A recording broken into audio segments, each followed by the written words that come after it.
Hi there, hello. Yeah, it's just on. So we're talking about it in chat real quick. It's on Sandfall's official YouTube. Specifically, they have their the soundtrack is posted, which takes up the insane lion's share of all their recent posts. There lots of posts, like lots and lots of posts are just the music. But you can go that about a month ago when they started doing the trailers and stuff. That's when like the behind the scenes happen. I will post the behind the scenes video specifically. That's the video I watched last night. It's behind the music. It was 3 months ago. This came out before the game came out. And yeah, that got me tearing up at least on 2 different occasions during that little 10-minute documentary. Because it was just incredible to watch. But also, hello. My name is Bay, if you didn't know. This is the Forehead plays a video game for a long time. This is CLAIR OBSCUR Expedition 33. But I'm bad. Episode number 11. Okay. Episode number 11. Yeah, but the they've got a couple other pieces of music, and like they have a live music video from their studio. I learned last night that the Sandfall Interactive, what they call their studio home, is just called the Manor, which the Manor is also in the game. We go to it sometimes. There's a lot of doors, but yeah, they absolute dorks. And the OG song you're just hearing for this game was made probably not closer to 6 years ago. And there is actually a little snippet of them playing it to like christen the manor when they were getting set up at their dev studio. And it was all acoustic. And just it gives me like Arcane vibes. Arcane was obviously a much larger production. And same thing with like Lord of the Rings, much larger production. But as a film nerd, my background is in film. I worked in the industry for 3.5 years. I have a bachelor's of science in film. So a bachelor of science more is the how it's made, not the why. So I didn't study like art history and film history and stuff like that. I studied like how do cameras work and what are these lights and how to make storyboards and what do all the different roles on a film set do. Like that's the more technical stuff.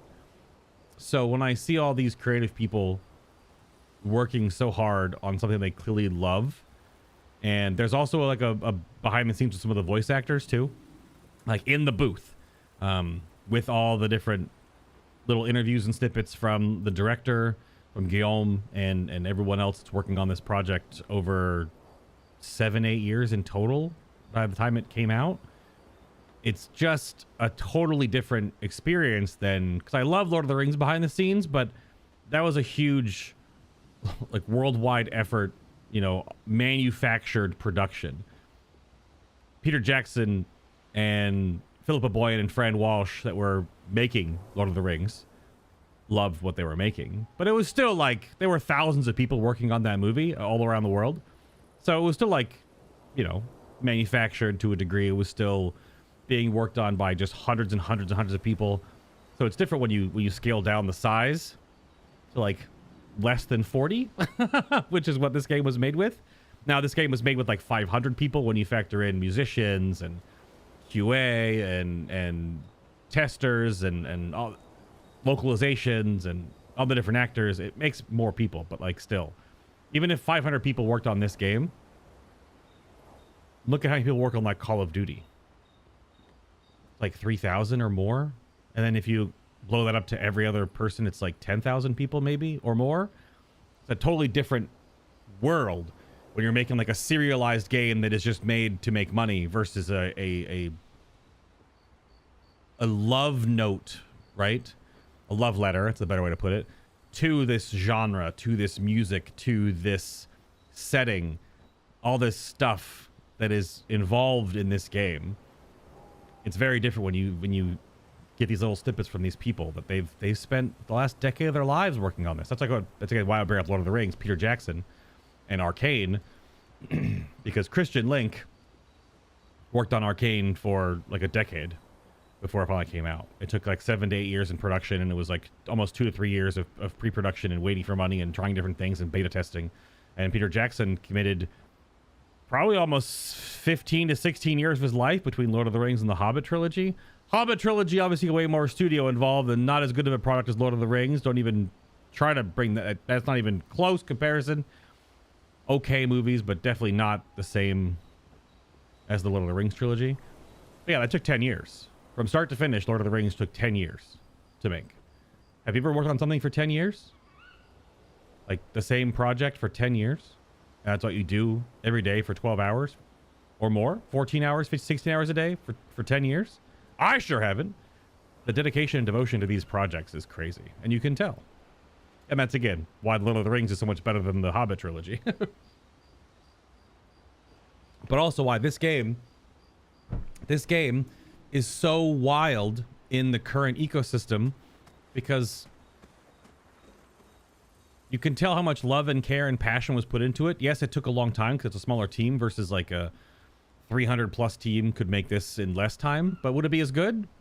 Wouldn't you have so many checks and balances and you can't just go to each different team because you're just part of every different little part of the, you know, there's like 8 devs and, you know, 2 or 3 motion capture artists that working with the actors, and then you've got like your 2 or 3 vocal folks and your few writers. Like it's such a different thing, man. And Sandfall is showing off. They put in the work, they put in the passion, they put in the understanding, they put in the care and the love, and the joy and the sadness, and the, because this game's all about grief, right? And you can tell. You can definitely tell. All right, we got back at camped at the end of yesterday, so I'm assuming we are going to have quite a bit of. Apparently this was one of the first songs they ever made as well. This is in the BTS. Alien's Glass House. Like the first song they ever made as a like a formed unit 5 or 6 years back now. So yeah. In total, less than 30 cooks in the kitchen for this game. Because yeah, I mean, Sandfall is, the meme doesn't hold up all the way. There wasn't 33 people working at Sandfall on the Expedition 33. It was like, what, 36, 37, 34, somewhere in that ballpark, depending on contract work. But that's like the main team. It still balloons out to between 350 and 500 people, depending on how far you want to go with who is involved in making a video game, right? Which is still incredibly small. I mean, Destiny 2 is 800 plus people now. It used to be 1,300 before the layoffs. And that game, I love it, but it kind of sucks. And it is the factor of magnitude of people working on that game in comparison. I don't like 2,000 people working on World of Warcraft. So you could, there's a different vibe. Obviously, live service game versus a one-off JRPG. But yeah. Yeah, it's just an opening rant. Opening rant. Why 48 frames? Hmm? What happened? Why 48 frames?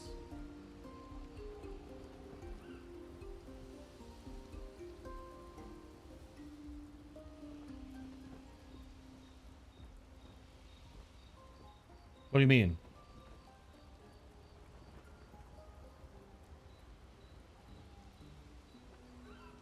Oh, the Hobbit was short. I thought like you were saying something was wrong with my Twitch was having issues the last couple of days, so I didn't know if something was broken.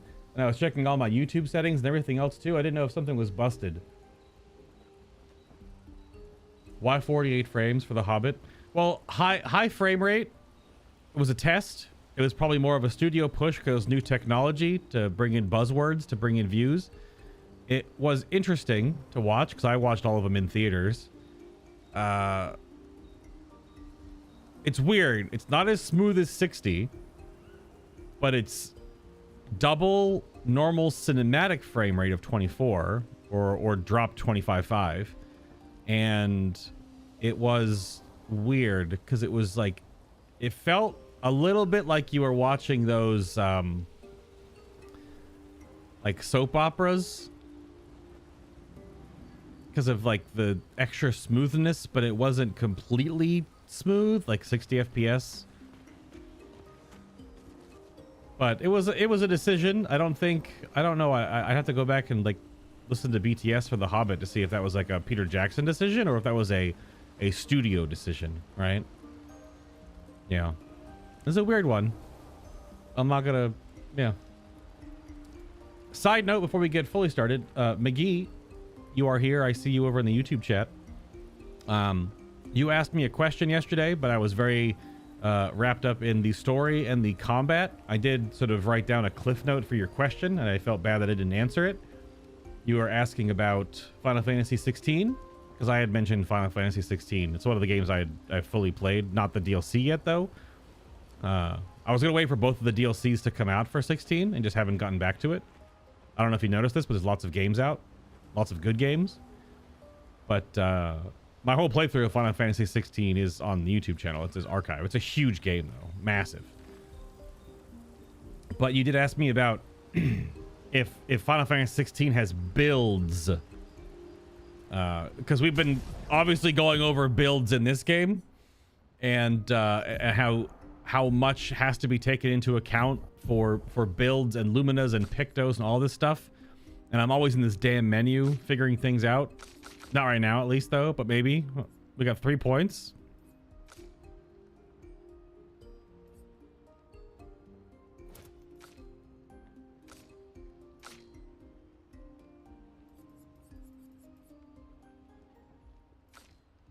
Anyway. Final Fantasy 16's combat system is nowhere near as involved as this, or the 7 remake trilogy, or definitely not Rebirth. In 16, you have like armor, which is just like stats. You have a weapon, which is stats. And then you have your primal, your icon, your summon abilities, whatever you want to call them. And in that game, I think they're called icons, right? Those are the biggest customization you do. Those essentially, think of them as your skills in Expedition 33. We only get 3 of them. You get to pick 3 of them. But they have their own little like unlocks and talent trees in them. And then each of them have different move sets they add. And as playing as Clive in 16... I'm leaving Verso on screen right now because he's the same voice actor. Clive in 16 it's Final Fantasy trying to play as Devil May Cry, whereas this game is Devil May Cry trying to play as Final Fantasy. It's the same character, well, same voice actor anyway. So depending on what icon abilities you have slotted in on Clive, and there are many of them. The DLC adds 2 more. Those determine when you do combat, because certain abilities lead into others better than other abilities, and some have like a passive and 2 abilities. Some have like 3 abilities. Some each has you have to choose which like ultimate you want based on the subset that you select. But it's not turn-based at all. It's pure action Devil May Cry style combat. It's 100% go go go go go go go.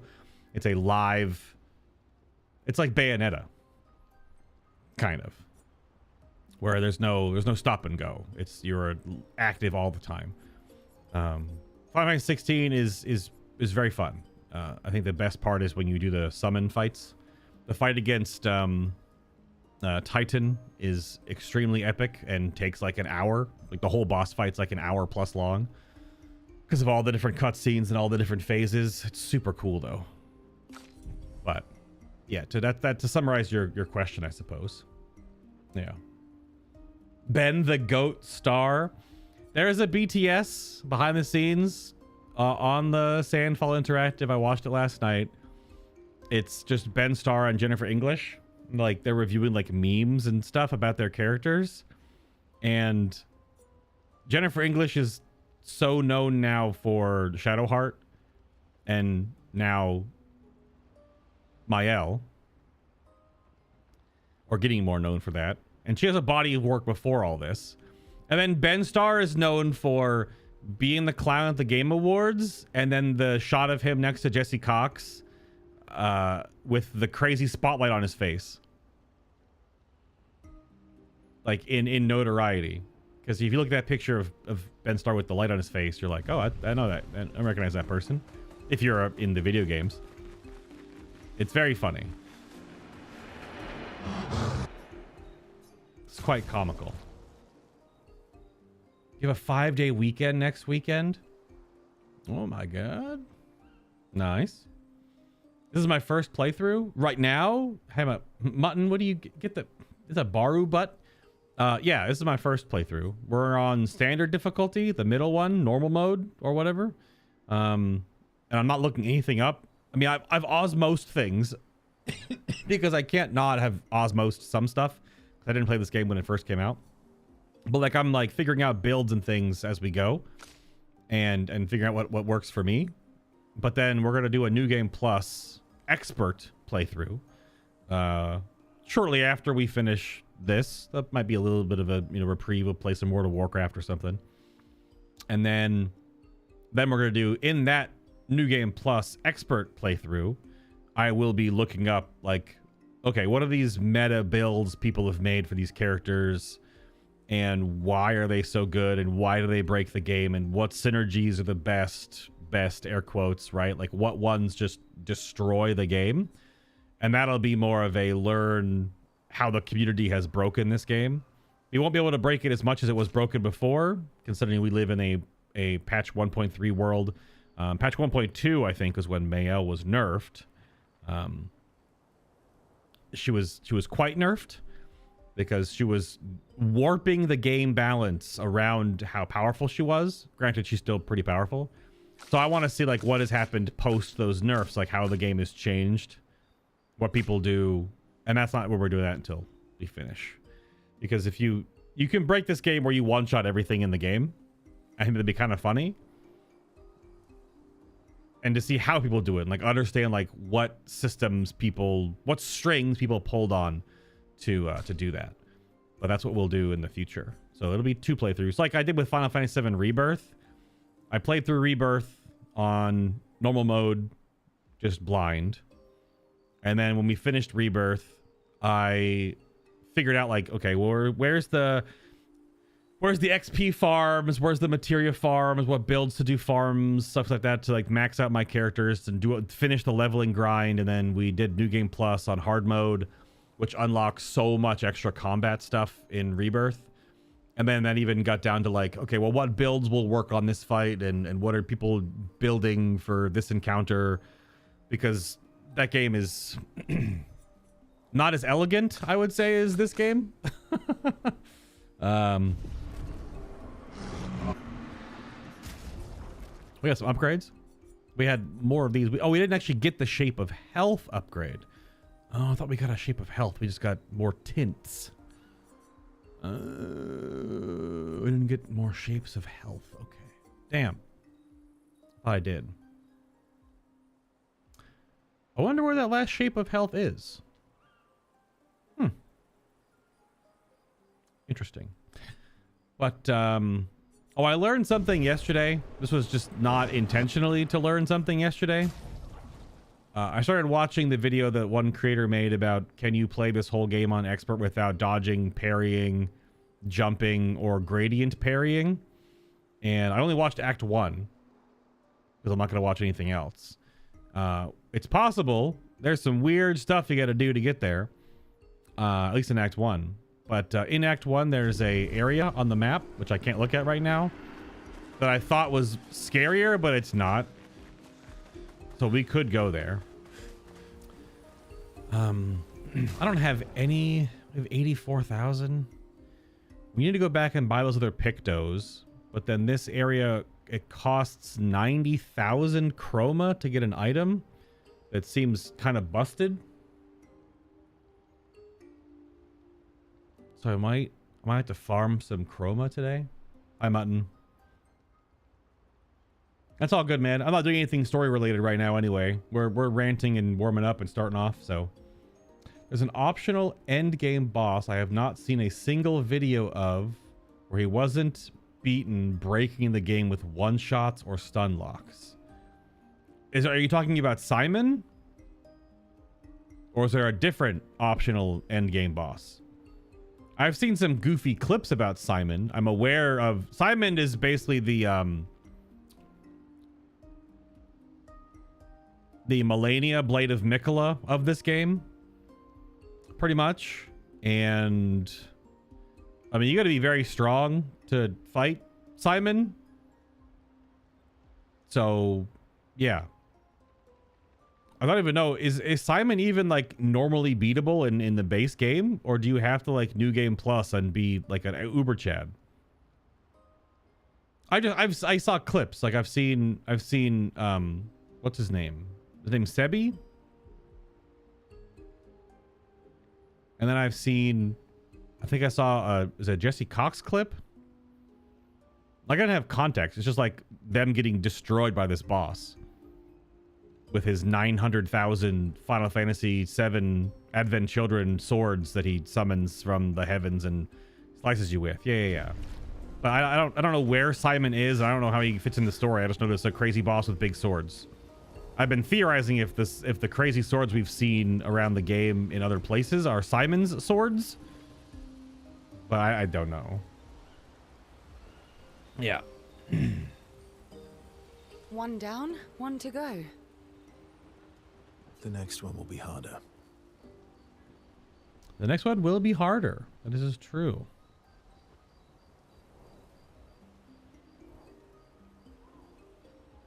This is definitely true.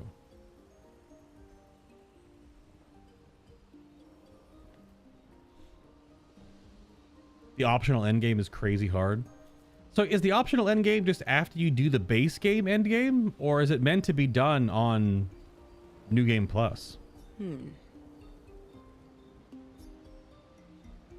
Yes, we will spend time with CL. Of course we will. You're always so calm about everything. Is that a question? An observation. Lune's intense and obsessed. Mael is nervous and eager, but you're calm. Why is that strange? I guess Death and I, we've walked a long road together. I was saying before, that scar, that wound on her abdomen, her stomach, that's like a you die scar. Your guts just fall out. So what happened to her that almost killed her? Which I'm assuming is part of her backstory. We're doing top answers, remember? Bottom answers are for New Game Plus. Another thing we'll do in New Game Plus is do all the bottom choices. Because a lot of these dialogue choices have two.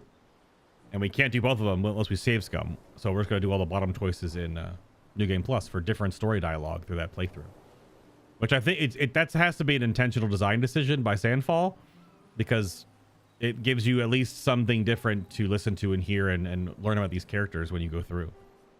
For that second playthrough. I guess that's true for me too.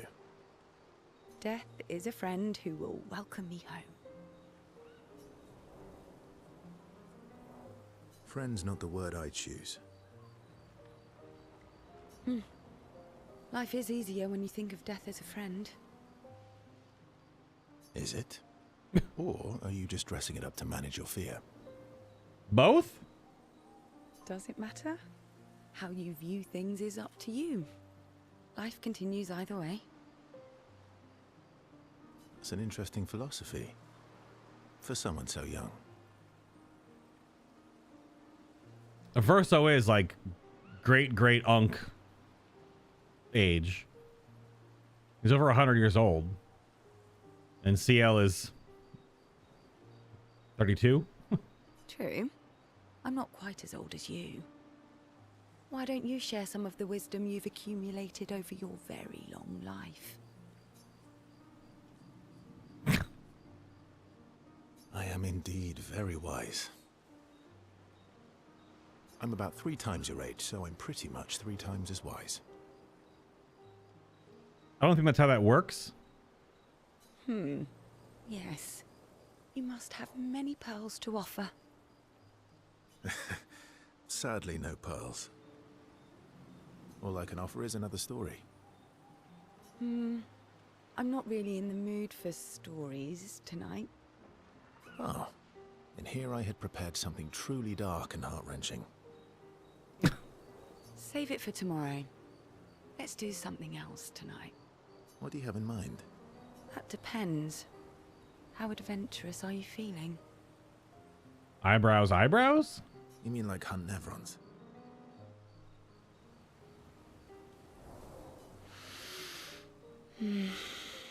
What? I'm waiting for you to connect the dots. Oh, you mean, adventure. You've been alone too long on this continent. When was the last time you seduced someone? Yes. Not counting Minoka. Yeah. He does like feet. I'll admit it's been a while. So? Actually, I'm a bit sleepy. Oh no, that's our New Game Plus answer for this? Oh shit.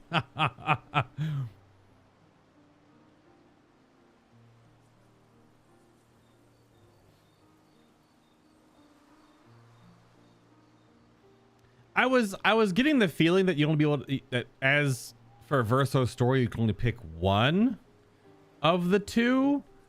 I feel like that was a potential. So yeah, we'll have to do. It's between CL and Lune, obviously. So I'm gonna do CL for this playthrough, and then Lune for New Game Plus. That, yeah. And I was getting those vibes like 2 back at camps ago. I was like, oh, you're gonna choose between them potentially in some way. I wasn't saying anything about it, but I was like, okay, I'll see what they're doing. I mean, they're both about to gomage, so like, I mean, get some. It's pretty human to. It's pretty natural. It's fine. But yeah, I think the CL for right now, and then Lune for New Game Plus. Yeah. Now I don't know if that's gonna have any impact beyond just these scenes, so that might impact the playthrough somewhat. I don't know. So yeah. Do you even need to ask? Yes, that's how this works. The bond between CL and Verso deepens. It's not the only thing that deepens. Also, relationship level 4. That's a home run, right? First base, second base, third base, 4 bases home. Sorry, so it's a bad joke. Okay. Verso and CL spend some time together. Away from the others. Wink, wink, nudge, nudge. Eyebrows, eyebrows. Verso and CL became a bit more than friends. CL feels inspired. Oh! She was inspired and she unlocks the gradient attack called Doom. She just boots up BFG 9000 on her scythe speakers and starts blaring it. What the what?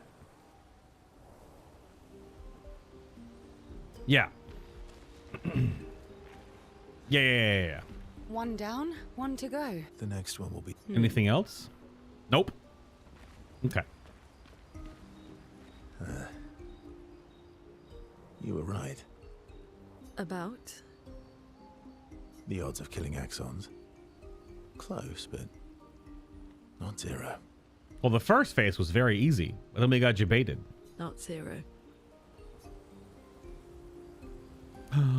No spend time with. About? The odds of killing Axon. Not zero. Okay, no spend time with yet. We leave the gremlin for last. Seems you were right about these expeditioners. A most impressive group. They've grown on you, haven't they? Maybe. They have. Yes, we'll spend time with Monoko. Duh. We're gonna polish some more feet. Minoko, let me cut your hair. Yeah, I'm not for one or the other. I'm not like Team CL or Team Lune. I think they're both really cool characters regardless. So, and we're going to see both of the side story cutscenes in that regard. So, yeah. And they're both quite awesome. They're quite different characters as well. Why would I be foolish enough to do that? Also, how does your hair grow up, by the way? Is it even real? You're a wood mannequin. Is your hair even real? Just a trim. You look like an overgrown mob. I beg your pardon. Have you looked in the mirror lately? True and based.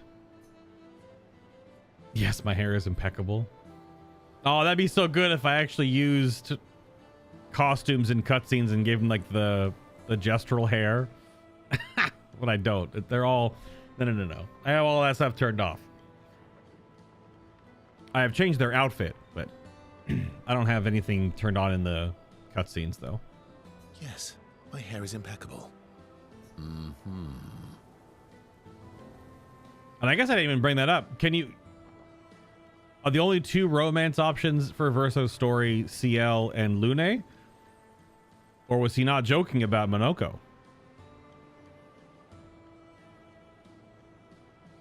Stop being grumpy. Come on. Let's give you some style. You first, then.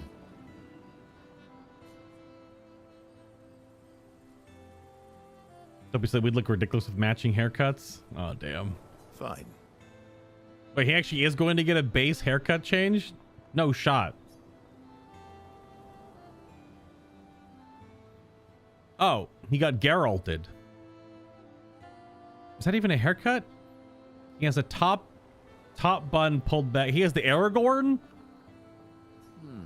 Actually, that does look nice. Okay, I'm in. Style away. Oh, God. Ooh, yes, indeed. This is quite fetching.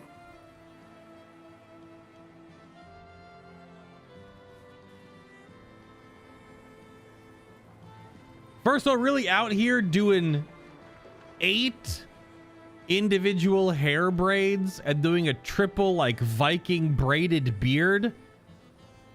Actually, no shot. Great. We're twins. Oh. Verso and Monoko are now bonded by a manly love of style, which they would never admit to each other.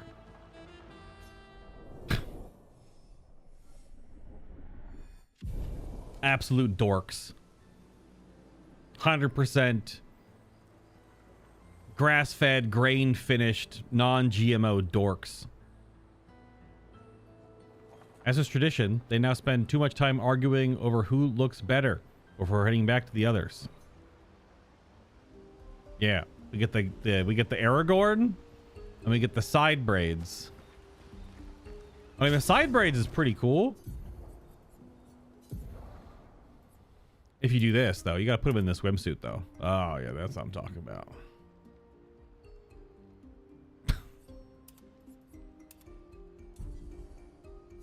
Dreadful. Oh, they call it samurai? Yeah, I guess that's fair. It's one of the hairstyles you can give Geralt in Witcher 3. It's also this, like, the long sides pulled back.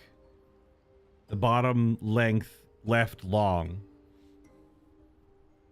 Yeah. I don't know. Do we... Nah. keep it all. Yeah. All right, Gremlin, your turn. You have nightmares too. About Renoir. Perfection. Yeah. He's hard to shake. Hmm. Yeah.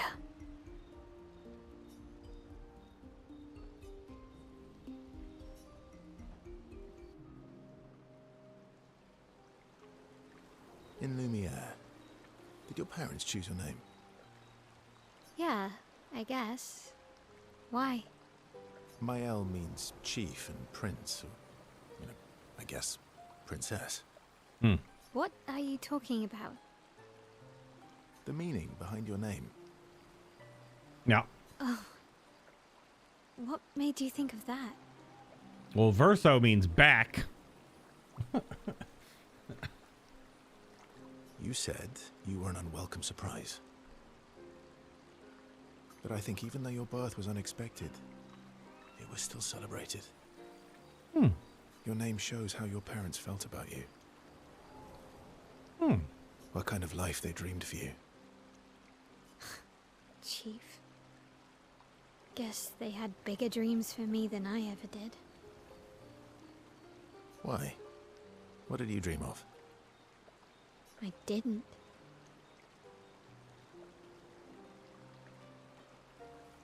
Damn. You must have wanted something for the future. No. All I wanted back then was to leave Lumiere and see some of the world before I gommaged. Well, you've certainly done that. What do you dream of now? I don't know. Still figuring that out. What about you, though? What do you want? What do I want? I guess I'm still figuring that out too. Verso, you're like 100. I don't think you can have that luxury anymore. Well, what did you used to want?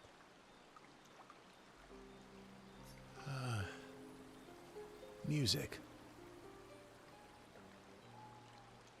Yeah. Yeah. Before the fracture, I studied piano at the conservatory. There is a piano in his room in the manor. I loved it. I really miss performing at the concert hall. When the lights dim and the room is hushed and the first notes echo through the chamber, I can just lose myself and feel the music through my fingers. Every time I play, it feels like my heart's about to break from the beauty of the notes. Piano is pretty insane as an instrument overall. Like I learned how to play drums, guitar, bass, jazz bass. Never piano though. That's lovely. I miss that a lot. Same, brother. Maybe when this is over, we can fix up the opera house and you can perform for us. It would be my pleasure. I want my first concert to be yours. And don't worry, I'll make sure the room is packed. I'll put up posters everywhere in town. Ah. Oh, no pressure, huh? All right. I guess I'd better start practicing.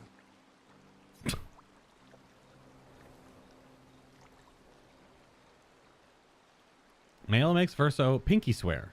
They didn't animate the pinky swear? Sandfall. Patch it in.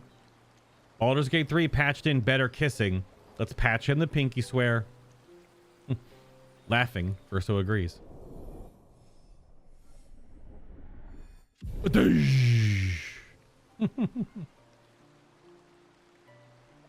Mael and Verso discuss the first song Verso should play.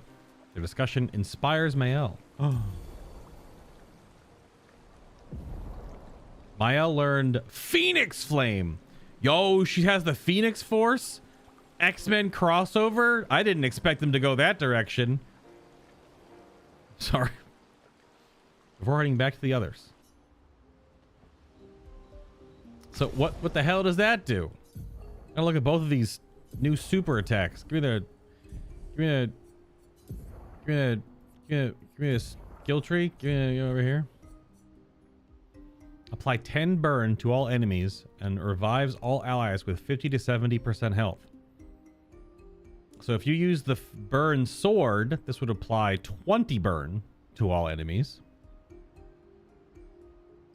Damn.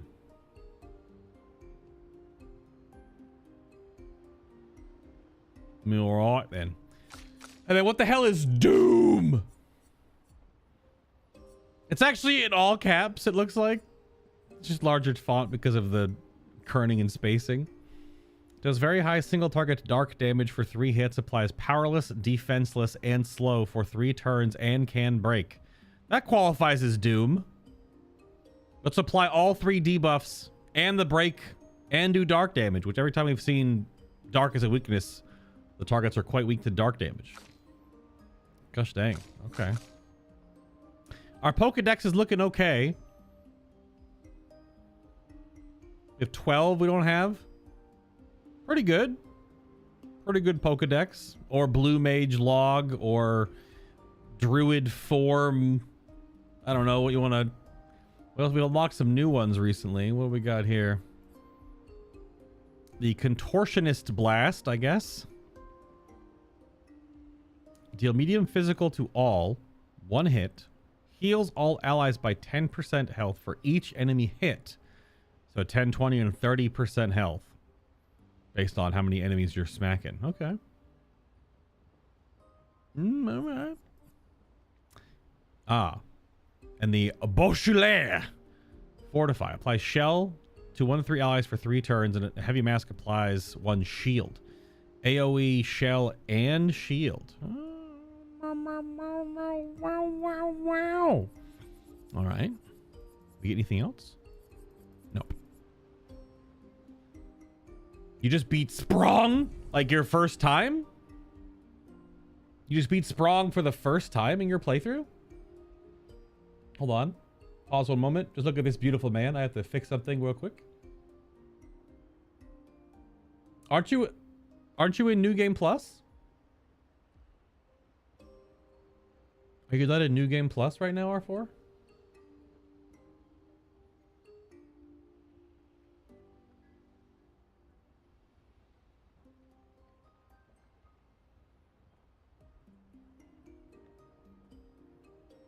There we go.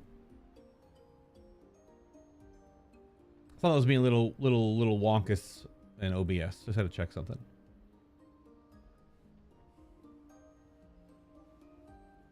This game was done about 5 kilometers from where you live. Oh, Mr. Hez, are you in France? Damn, so you're over there when this game was made. And where are you? What about where Fortiche is? Who made Arcane? Isn't Fortiche just in Paris? Are they just in Paris? I don't know if they're actually in the city proper, but... Where's their office? Yeah, Fortiche is in Paris. Yeah. I recognize that look. What's got you so grumpy? Those masks. Huh? What about them? Are you jealous? Why? I'm supposed to fly too. Yeah. We need a new rock for you to fly. Where's the rock at? Maybe stop losing your rocks then. How do you lose them anyway? Don't you swallow the rocks? Sometimes I love too hard. I can't control myself and...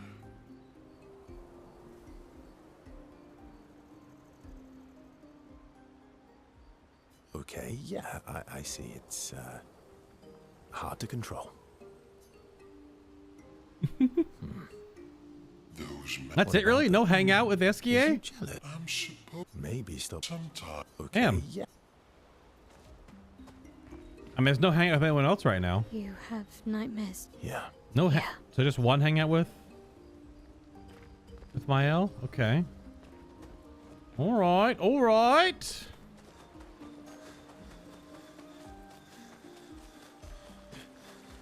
Yeah, Sandfall is in the southern coast of France. Okay.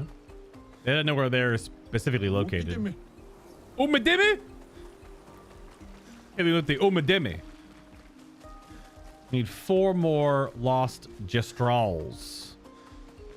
4 more.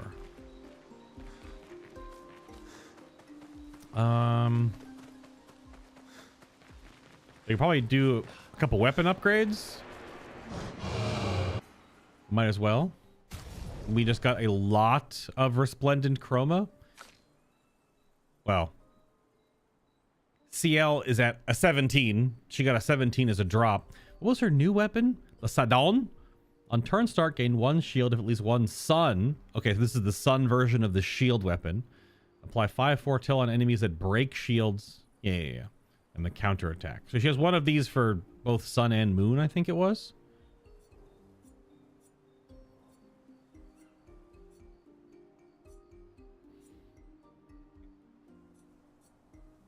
Maybe not. Misremembering.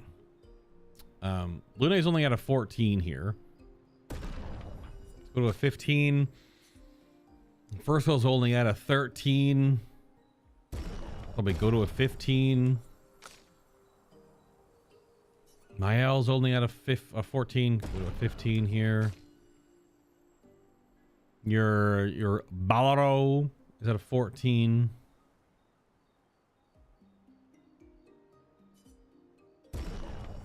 Go to a 15. Just get everyone upgraded a little bit. Don't want to do any more Lumina stuff just yet. I think we're done with back at camp. I think we're all good now.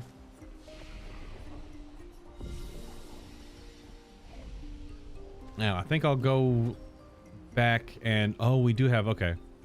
We have some write in the journal. And then we have an actual cutscene. Very good. She writes about how fearsome and incredible the Axons are. Bigger than mountains. Well, the Visage's Axon wasn't that big. All in total.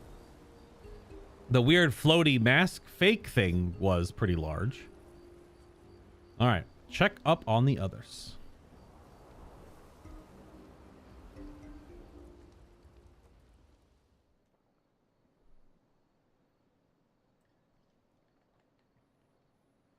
Aw. Best pillow.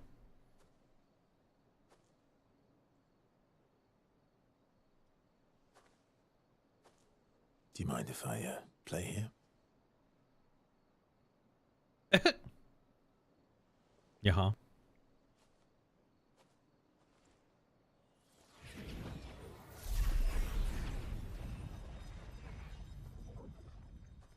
Chroma magic kind of bullshit.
Of course he's dancing.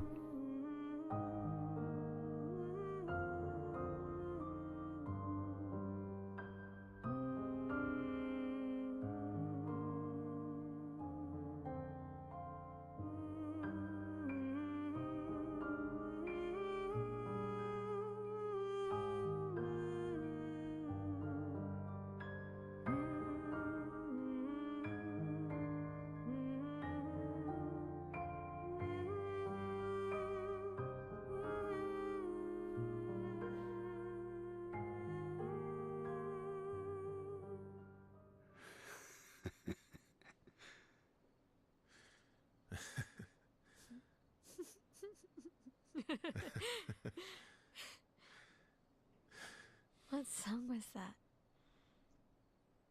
I feel like I know it. Yes, an old song I used to play to my sister. Can you play another? Sure. We have all night. Okay, ready? Are you ready?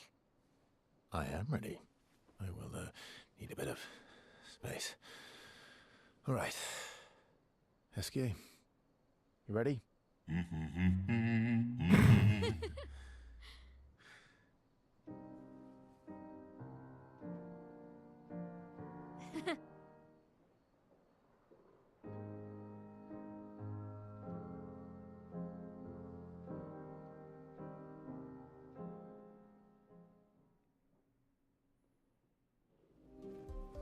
That big boy do be dancing though.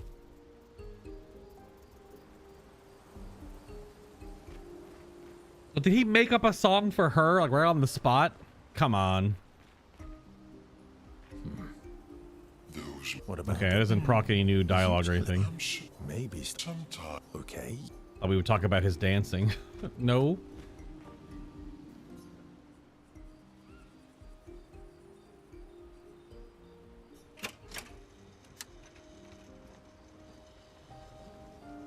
It's just her theme song, I think, though, right? Or is her theme song different and this is a song? Obviously, this is a letter to.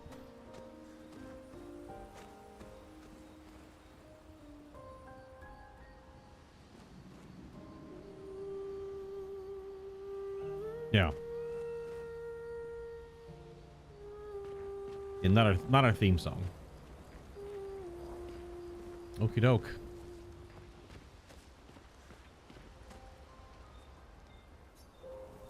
That was very sweet.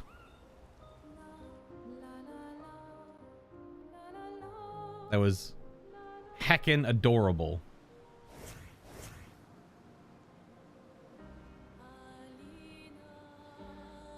Okie doke. So,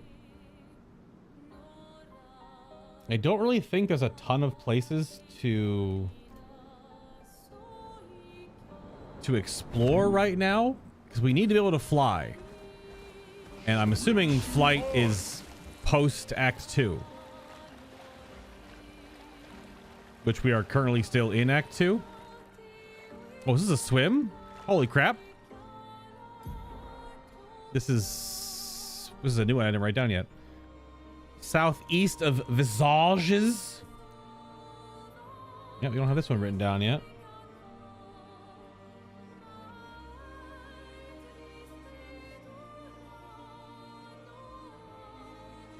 We have, how many dive spots do we have? 7 written down right now?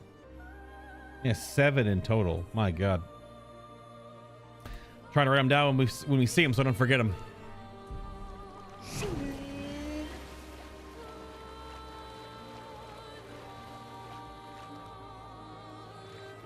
Because we have the other area to go. Right over there. To the other Axon. I don't think there's anything else we can really get to currently. Other than backtracking. But I want to go buy... The 2 Pictos that were at the vendor in Old Lumiere seemed like crap. They were not great. So I have this one written down, right? This one is... yeah, north of the carousel. I may need to beat up some mobs, though. I think I need a little bit more. If the one that I learned about is 90,000. I do not have 90,000 at my current disposal. I have just under it. Which I guess the best place to go beat up stuff is back over here.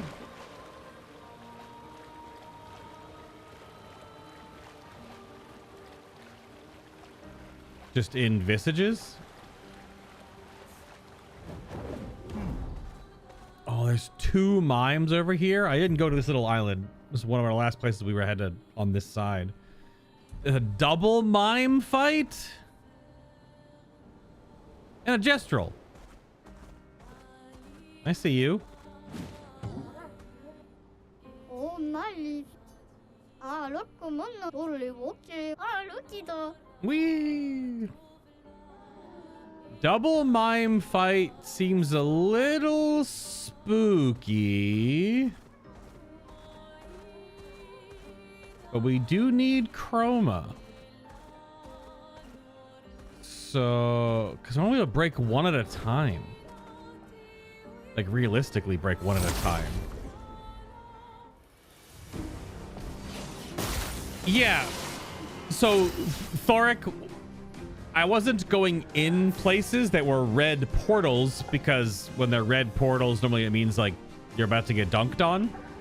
So I'm leaving them not labeled on the map so I know to go back to them. That's how I was labeling them to not go to them. And if I go in and it's not a red portal, then I just do the whole, I try to do the whole zone, right? We did an optional zone yesterday that was crazy. I was not expecting it. And the day before that, we also had another optional zone that was just a full-on multi-boss, chromatic, end boss, cutscene, everything. Someone with the scavenger. But yeah, I'm leaving them not labeled so that I remember to go back to them. Essentially.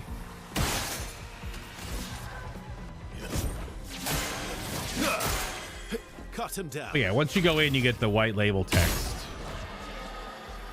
But I've already got so many notes on my little notepad for both me and for YouTube.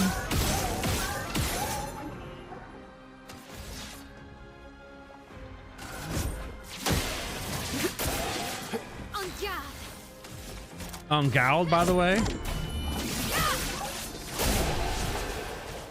Shut up in the air. I mean, that fight is 2,000 chroma. That might be a repeatable one to farm some chroma. Because that's a 1-round fight for 2,000. All right, let's go get beat up by these mimes. I know I can get one of them down relatively quickly, but I don't know about both of them.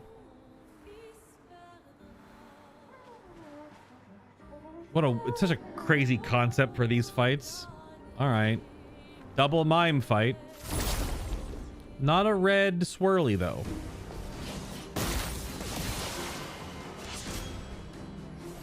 Are they gonna have double shield? Yep. Let's carve a path. So is this like just hairstyles for Lune and Mael? We only got 3 shield each. I thought they have 4. Not that that really matters, because we get double turns. We're so fast.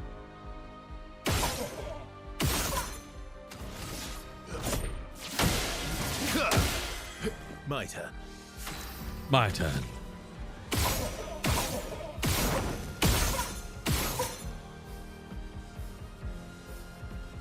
I think you two work on the left one.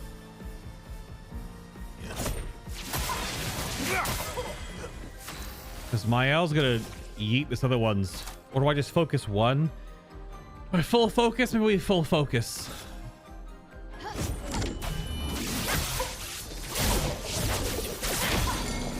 My, what lovely feet. Half damage.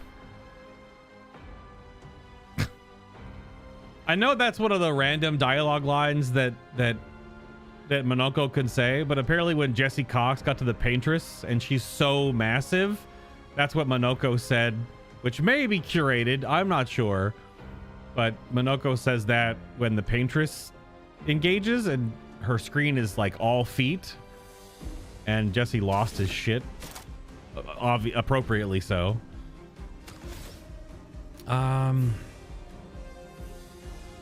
We're in Mighty Mask. I think we put some damage in. You're already defenseless, though.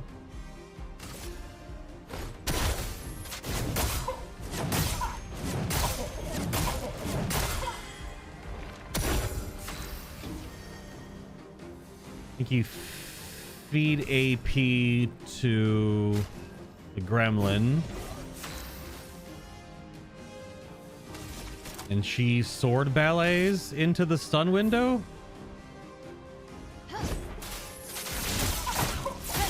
This will hurt. Yep. Okay, one down. Your turn to shine.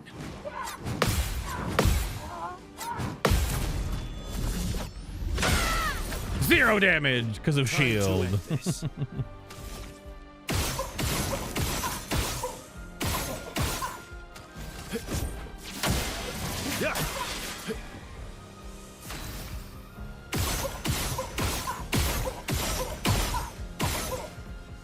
Damn, can't get to S.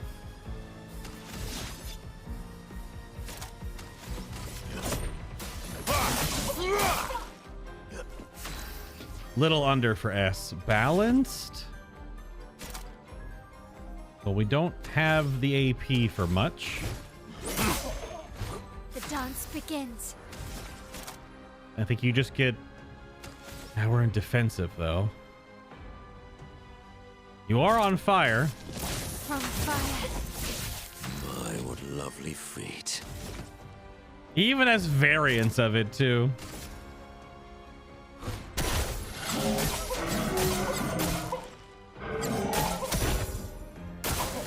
Careful now.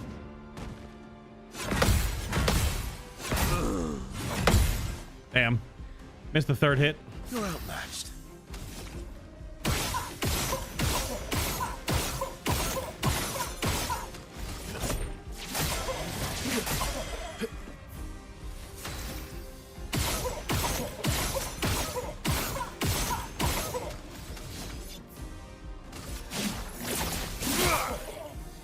This will hurt. This will hurt.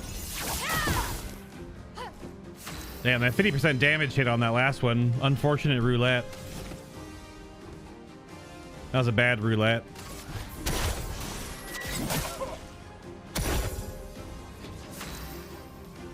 That was quite a bit tankier for some reason. Ready to parry.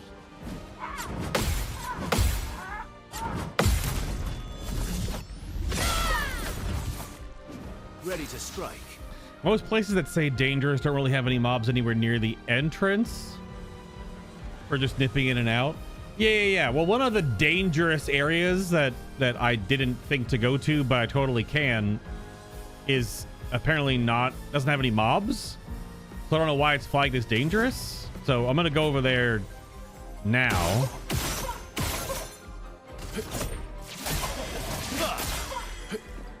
This one is so much tankier. It's crazy. Phantom starts.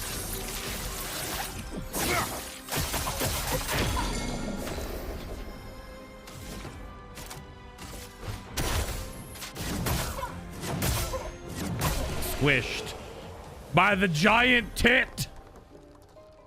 Yeah, double voluminous. Yeah, for CL and Lune. Yeah. That was 2000 chroma. Okay, it wasn't that bad, actually. I guess I'm expecting the mimes to... I mean, they get stronger. But I'm expecting a mine eventually to have, like, totally new attacks that I don't recognize and just absolutely body me. But I guess that's not happening. We're not getting bodied by mimes yet. They've all had the exact same 3 moves. So I'm gonna beat up this fight again real quick. This is the first time I've actually like specifically farmed because I need a little extra chroma. Because I want to get this done before we go back to the next area. What are we at chroma wise? Yeah, we need 90,000. So I'm at 88.9.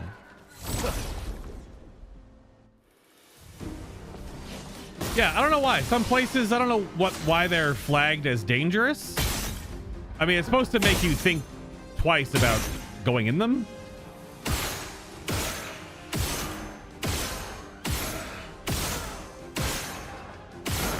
Any marks in the chat? No mark. Whatever. Maximum damage. Maximum damage. Sorry. Phantom stars.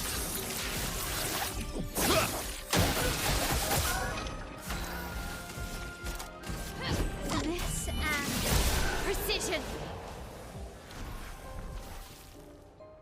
1980. It went 1981. Like it ticked up one additional chroma there. Did you see that? That was weird.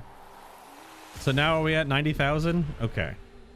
Now I'm gonna go dump all of it, apparently, because this Picto costs 90,000. Let us get wet. Because I think I gotta keep remembering there are Pictos in Old Lumiere, but I didn't want to buy them at the time, so they must be pretty garbage. They were not great. And there's this really angry chromatic guy right there, but we can't get there yet. I need to go to...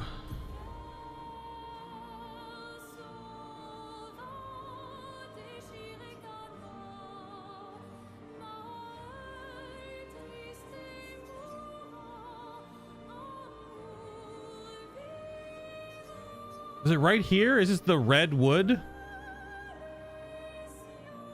It's the red wood is where we're going. I'm going all the way back to the starting zone.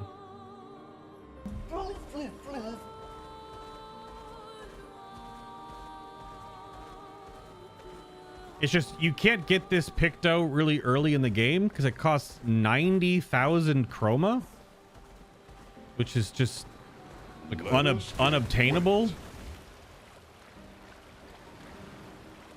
It's in the first zone. Am I enjoying the game? Oh, it's 2025 game of the year without a doubt. It's insane. And we're doing a new game plus expert playthrough shortly after we finish this playthrough. I'm not looking anything up for this one. Yeah, it's the workshop. Acceleration. Yeah, but what about like Bad Grindavi?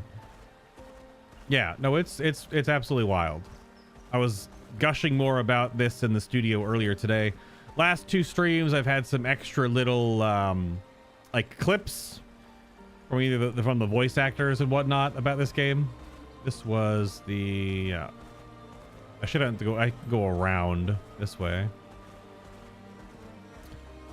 but it is it is masterfully done. Wait, actually, this was a crap.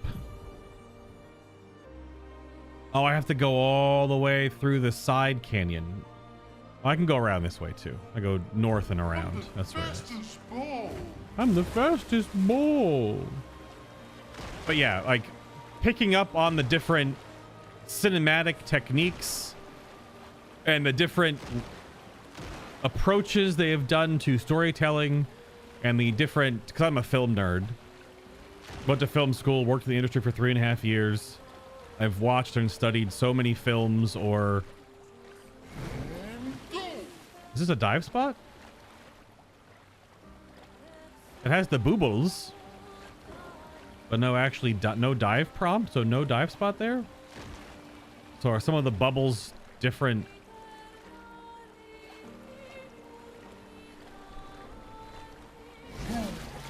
But yeah, end of the final ending part of Act 1. And then like the actual send-off to Act 1, which happened sort of early in Act 2. There are all these little things I pick up on that are they are all decisions made by the developers, the storytellers. They have to choose those camera angles and choose that type of dialogue, right? It's not something they just like happened into. And I those techniques are things I know about. Like I've learned about, I've studied about. This is find an expeditioner? Who's that going to be? I thought we only had 5. I gotta write you down. You're the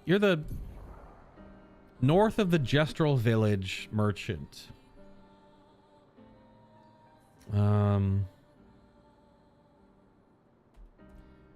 North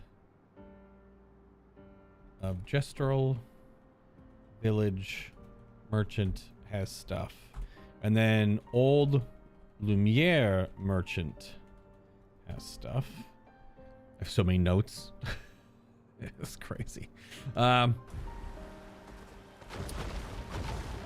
So which is the over there? The Redwood.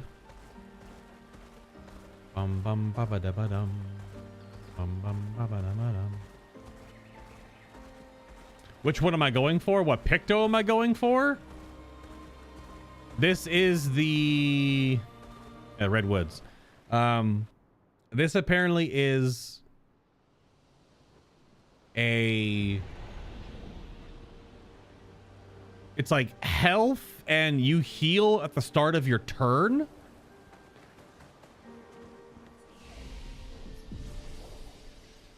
Which seems busted. But this is the beginning of the game. This is early on in the game. You're not going to have 90,000 chroma when you get here. I only learned about this yesterday, sort of by accident. As I explained, I was starting to watch the... a creator has made a can you beat this game on expert without ever blocking, dodging, parrying, or gradient parrying. And I only watched the Act 1 part of it. But this is in Act 1 and he talks about it. So, this weird chalice I learned about. You saw my video? Obviously, I can't watch the whole thing because I'm not watching past Act 1. Like, he gets through Act 1 with the lamp lighter or lamp master, and I was like, all right, pause. I'll come back to you. I'd close the video. So, because even though I'm like into Act 2, I don't want to hear about like other ways that they've broken Act 2 because I'm literally in it. So, yeah. All I've mainly learned is that the tank version of Mael is very strong. So her DPS is crazy and her tank build also crazy. Like she can take like 90+% reduced damage for your entire party while giving herself shield. It's something really stupid. Like she just eats all damage and takes nothing. You put regen on her and she lives forever. Like it's totally busted.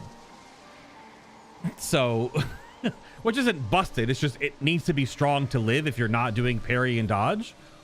So that's a fun build potential. I don't know. It feels a little strange. You had the little gremlin child tank all these massive hits for you instead of you actually just dodging or parrying. Anyway, so this is, yeah, the Redwoods is just this dead gestural graveyard. It's actually, I didn't comment on, this is a little grim.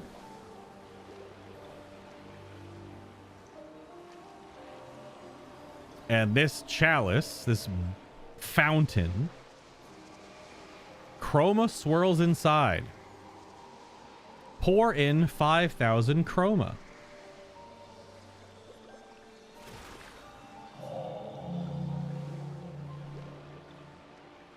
Must minds created by man be considered false? Many have pondered this question. Most have understood its complexity. Alas, not all. Long had they thought the answer obvious, but the more they pondered, the more it consumed them whole. What is this? A cryptic story dispenser? Actually, I found it quite interesting. Could we try it again? Says the scientist, soldier. Sure. The last time chroma was poured inside, the fountain began to speak. Pour in 10,000 chroma.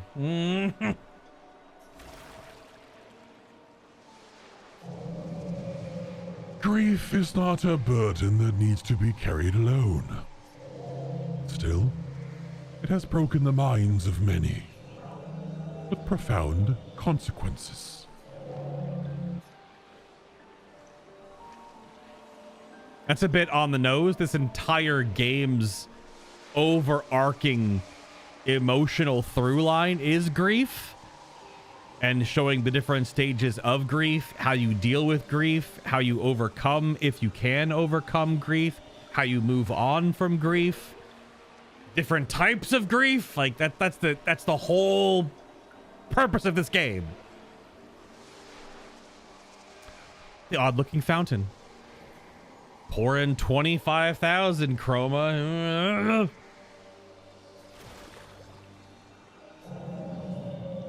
Such a beautiful painting, tainted by suffering. Would that they could go back to those days. In the face of countless trials, families reunite and they overcome.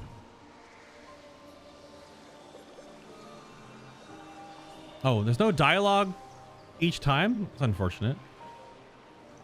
Odd looking fountain. Pour in 50,000 chroma. Ah! All this chroma has been rather energizing. Thanks to you, I awakened from my slumber. Did my tales interest you this much? I'm afraid I have no more to share, but you can have this. Great. The recovery What picto. now? Yeah, recovers 10% health on turn start. Holy shit. Yeah, I mean, you could farm out 90,000 chroma early on. But yeah, it's 2,000 health. So by default, it heals you for 200 health at the start of your turn. But like, put this on Verso, you'll have almost 5,000 HP right now. I mean, it's better than recovering 3 health on parry. That's for damn sure. I mean, 3 health on parry only gets better when you have more HP. But I don't want to move around his Pictos and Luminas right now, because I'd have to like move like combo attack into his overall. And isn't combo attack expensive?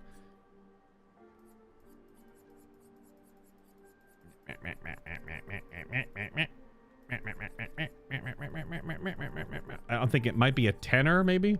Yeah, I'll put this over healing parry. He loses some defense, but I don't know. Getting 2,000 health seems a little stupid. Oh, never mind. He doesn't lose defense. He almost doubles it. Holy crap. Recovery only costs 10? Dude, that's an auto include in endgame builds. What? I mean, eventually I'm going to have like 300 plus Lumina on all these characters. 10? Holy... my god. And I'll just give him augmented counter. Probably breaking counter is probably a little better. Real talk.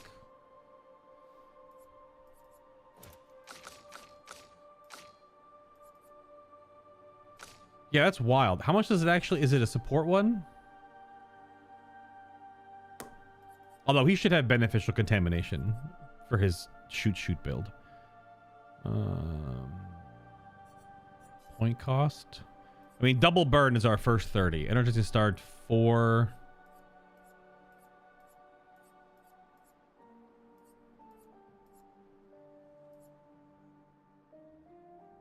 It's not, so it's in defensive then. Recovery, yeah, 10. That's not, I was thinking it was gonna be like a 20 piece. But 10, that ain't nothing for endgame builds. Now, granted, we're going to get Picto's stuff. It's going to be costing like 40s and stuff. We also got Immaculate. This is 30% increased damage until hit is received, which seems really good on like first turn stuff or just not getting targeted. I need to get this learned, but I don't really... I mean, we had some bad hits on that last one because we were getting the 50% damage downs.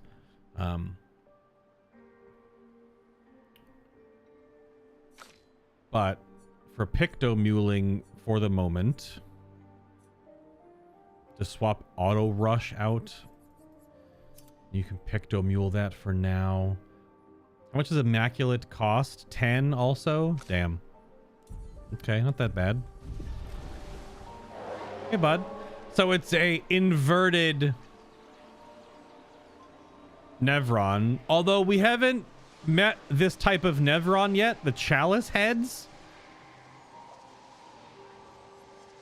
I take you out more of my ramblings. I apologize, I don't have any more to tell. Why are you hiding here? I am different. My presence on this continent was deemed an offense by those who have already claimed these territories. Oh, are you a special, like, one-off Nevron?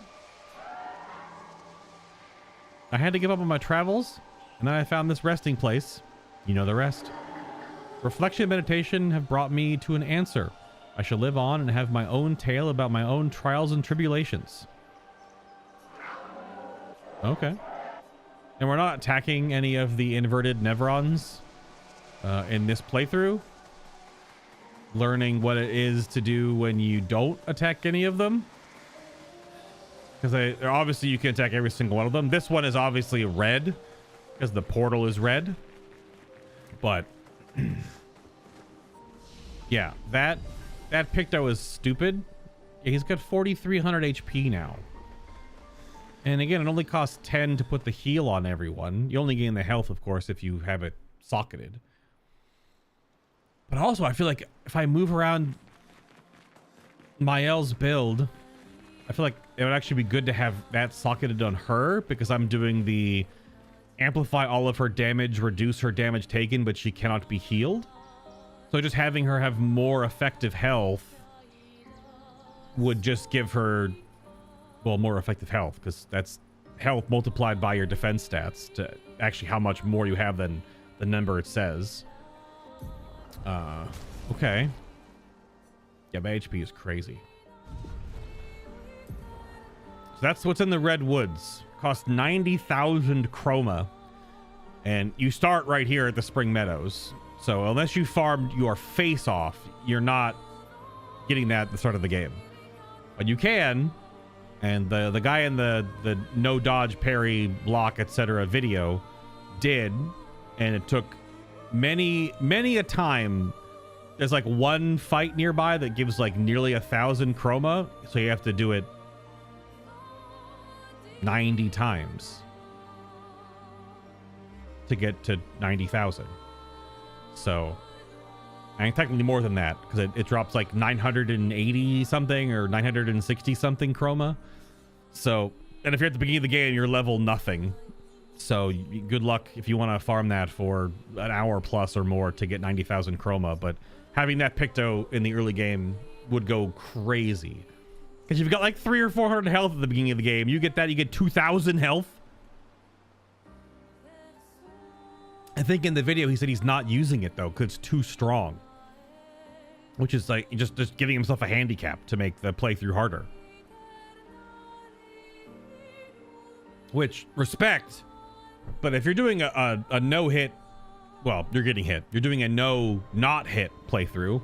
That's what it basically is playing. And you're not using things that break the game. But the whole point is to do things that break the game. Because you're doing something that is anti the game. Bati Grindavi! And, but, I mean, respect points, I guess. But if you put that on Mael with her tank build, where she's taking like 90% reduced damage and giving herself shield and taking all hits for her team and generating AP when she gets hit, and then also healing herself for 10% of her max health every turn at turn start. And if you run her with CL, you can just keep giving her extra turns every turn. And if you run Luna, you can just give her regen. So she also heals a percentage of her health every turn. Yeah. I mean, that's what I would do to do the challenge that they're doing, because you have to live. Right? The whole point is you have to survive. Survive. Right? RDJ style. So now we are broke as a joke. That was the subzone we did the other day that had the scavenger in it.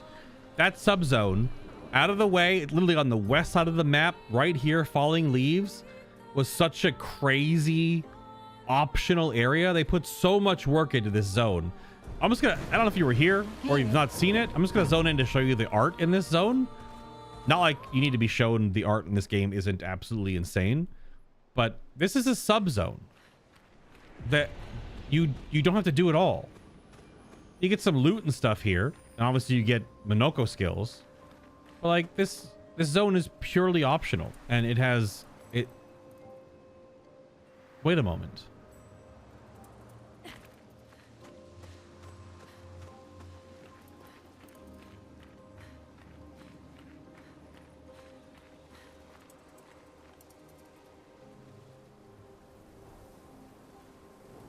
I don't know, man. So, Ghost of Tsushima won awards and has been put in the like Japanese History Museum or something as an accurate representation of that era of Japan, a video game, right? And didn't like the main dev or the writer get added to some committee, like some honorary committee position because of their understanding of faithfully recreating that era of Japan? Like a precedent never set before by a video game. And Ghost of Tsushima, which needs to be a playthrough on the channel. We haven't done that yet, but I don't know if you've noticed this. There's a lot of amazing games out right now, and have been for the past few years. We're living in a freaking like renaissance of incredible games. We're also living in, you know, the dawn of AI slop, and there's definitely a lot of slop games right now. So probably still more slop than amazing games, but still. I own Ghost of Tsushima. I have it, so we need to play it. But Ghosts is one of like top 5 ever most beautiful video games in the history of life, right? Like with no contest, that game looks insane. CLAIR OBSCUR Expedition 33 might now be on that list. It might not be in the top 5, but it's definitely in the top 10. And again, how many actual artists, digital artists, worked to make this happen? 8? 6? How many of the team did the environmental art of like the main 34 or whatever? They probably had some contract art done, I would imagine, but like,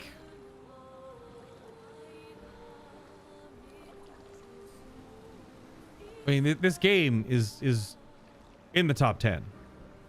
That's not even a question. Top 5 even is also potential. I haven't even seen the whole game's art because I haven't finished it yet. So this one we wrote down, right? We did not write this one down, did we? This one is southwest of the Visages. We have southeast of Visages. We don't have a southwest. There's an area to the over there, but it's Angry Red Portal. There's also a southwest of Visages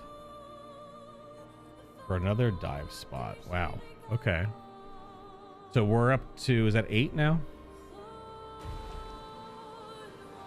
Yeah, this is a very Angry Red Portal here.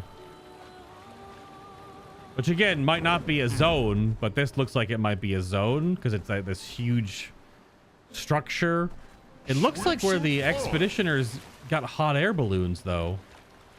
Also another portal up there, which I guess looks like a takeoff point for when you can fly or something. I think you pop out up there.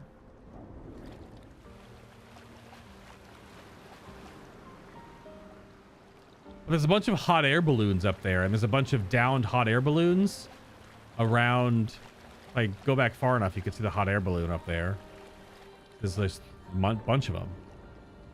So are the hot air balloons, was that built by a previous expedition to get around the continent? But it's all the wood structure stuff like gestural. I don't know. But we'll explore it later.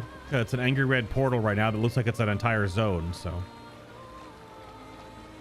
I think we just move on to the other Axon now. I don't think there's anything else for us to do in Act 2. I think it's second Axon time. Outside of that one little extra bit of exploration, I think we have to go to Sirene. This is a crazy purple portal, and maybe our last gestural beach.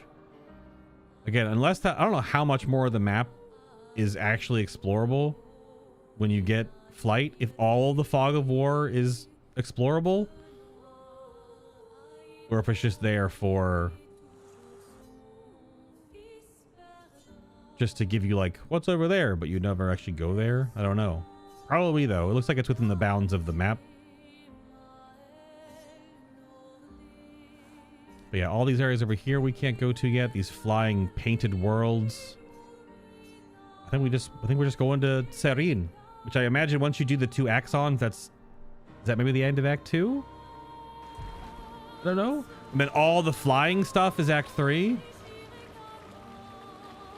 But it's also heavily implied to nudge that once you finish Act 2, just finish Act 3. Don't dawdle.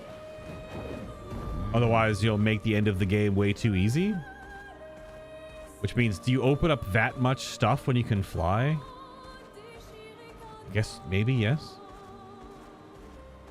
Anything around tucked in corners here?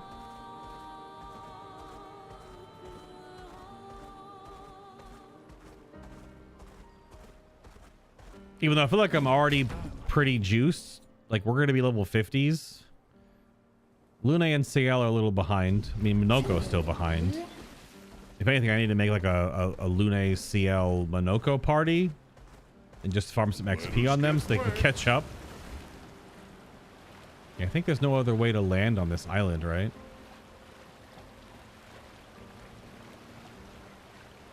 I don't think so. We did that Gestural Beach. That was the race, which I beat by, what, 0.6 of a second? Yeah, I knew it was going to be really close. Ow! Invisible walls. We did proc the cutscene at the foot of the Paintress. It was yesterday. Oh, another dive spot. This is north of Sirene.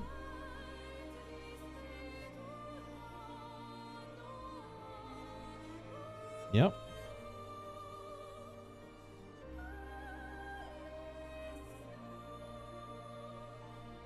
Up to 9 dive spots now. Good grief.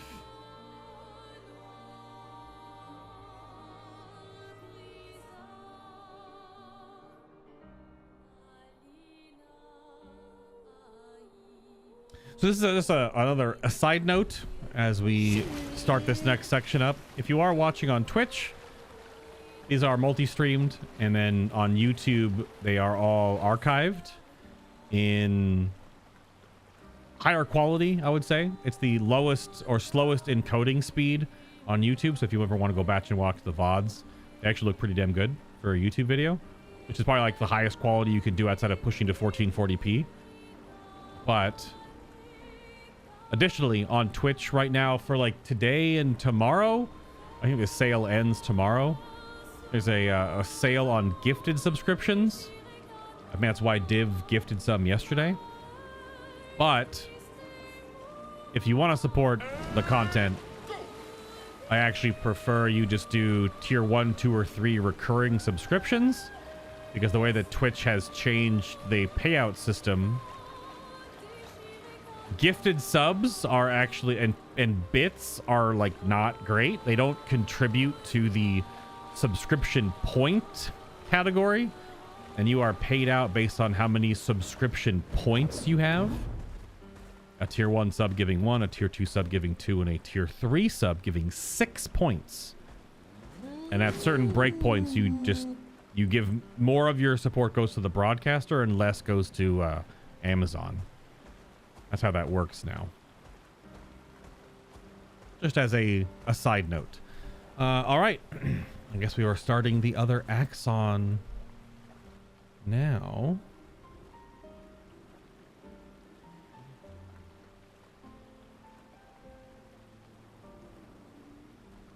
Now, this is the Axon that is not wounded. So we'll see. How much more difficult will this one be than the previous?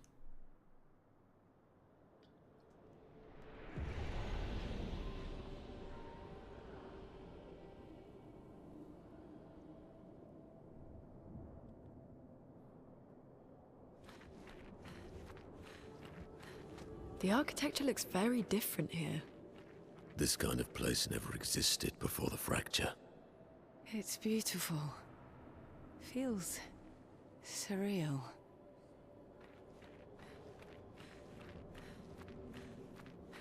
Feels a little Elden Ring-esque.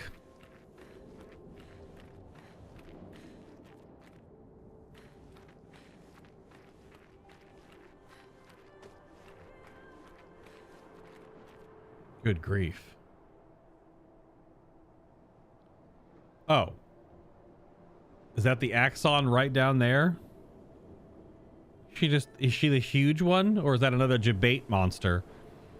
Because the last one we saw when the giant monster was up was not the actual Axon.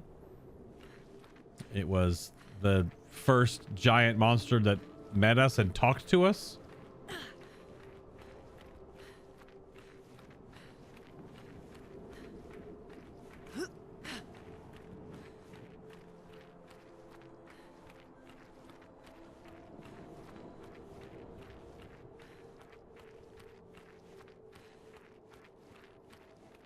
There's like nothing in this opening area. No other path. You just go straight ahead. Probably cutscene incoming. Oh.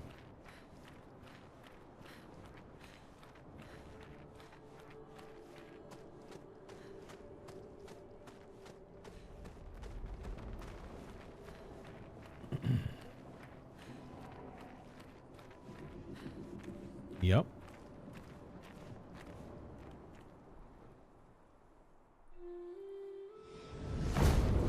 No.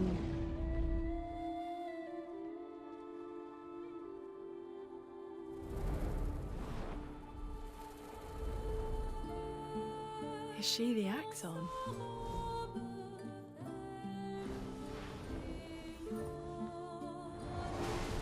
Oh! Sirene, she who plays with wonder. Ah!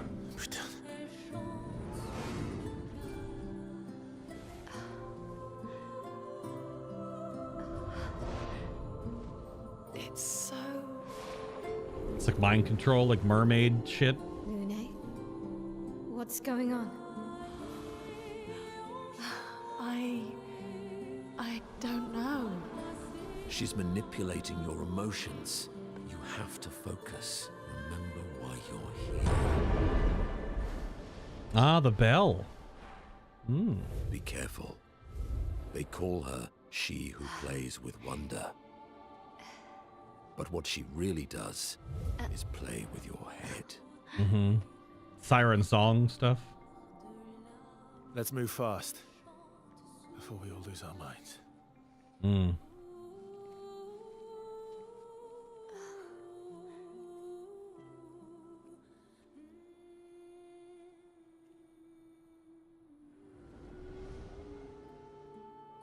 That effect where their eyes like zoomed into the pupil, and that's what made their eyes totally blacked out.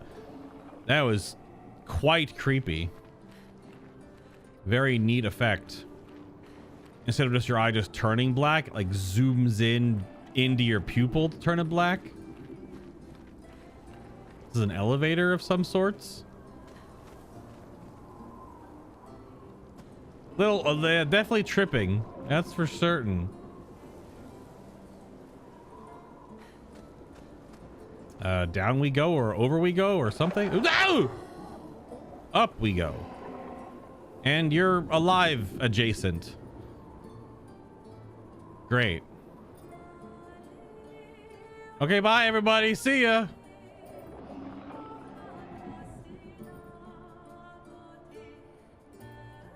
Okay, so there's a system of weird elevators that move you around.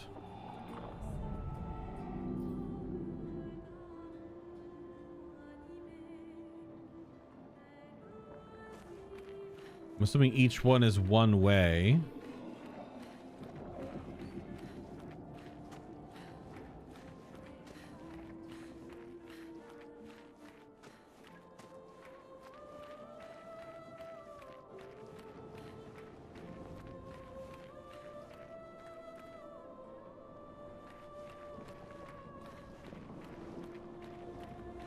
Shortcut. An advantage. An advantage. My, what lovely feet. Let's carve a path.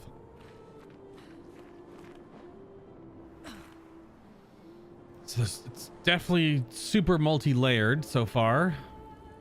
Gotta go down to go up, gotta go up to go down, gotta go sideways to go diagonal. Don't look at her for too long or you'll go insane. I've seen people jumping off a cliff just from looking at her. It is mesmerizing. This dance feels familiar. This is kind of dancing to it in Lumiere. I don't think so. Never seen it.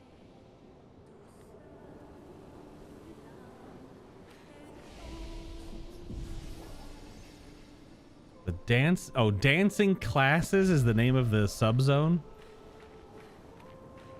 Like, does anything actually happen to you if you keep looking? Or is that purely for lore purposes?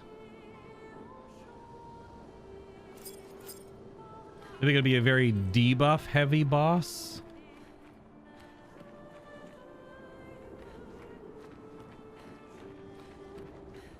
Bedtime.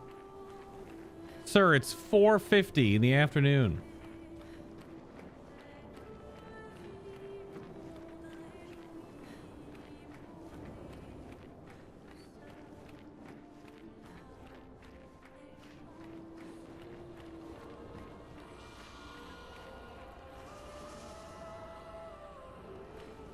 No, this is where those dancing mobs were. We fought these well before we were supposed to in their chromatic form, and it was pretty awful.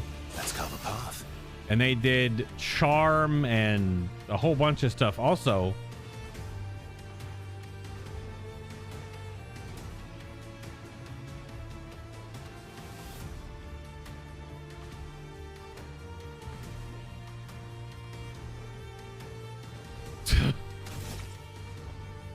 Well,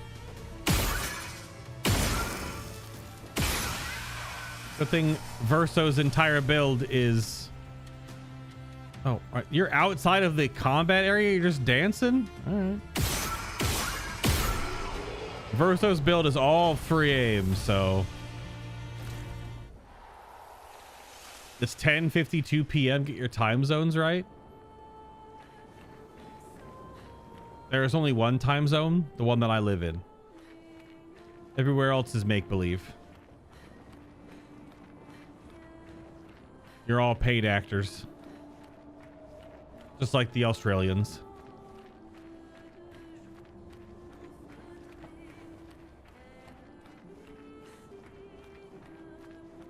You're so high level already for this? Am I really though? I must be, but like... I've just played the game. The amount of farming you've seen me do is like maybe 5 or 6 trash packs for Monoko skills when I was backtracking. But when you backtrack to the previous areas, it dropped no XP in relation to the exponential gains you need. And then I did those few packs earlier today because I needed up to 90,000 chroma. I haven't farmed. I've just been doing the side areas. I've just been exploring the game. Just been playing the game. Yeah. You finished Act 2, you were like 45. Damn. Yeah, so it's just if you do the side zones, you gain levels. This is how that works, right?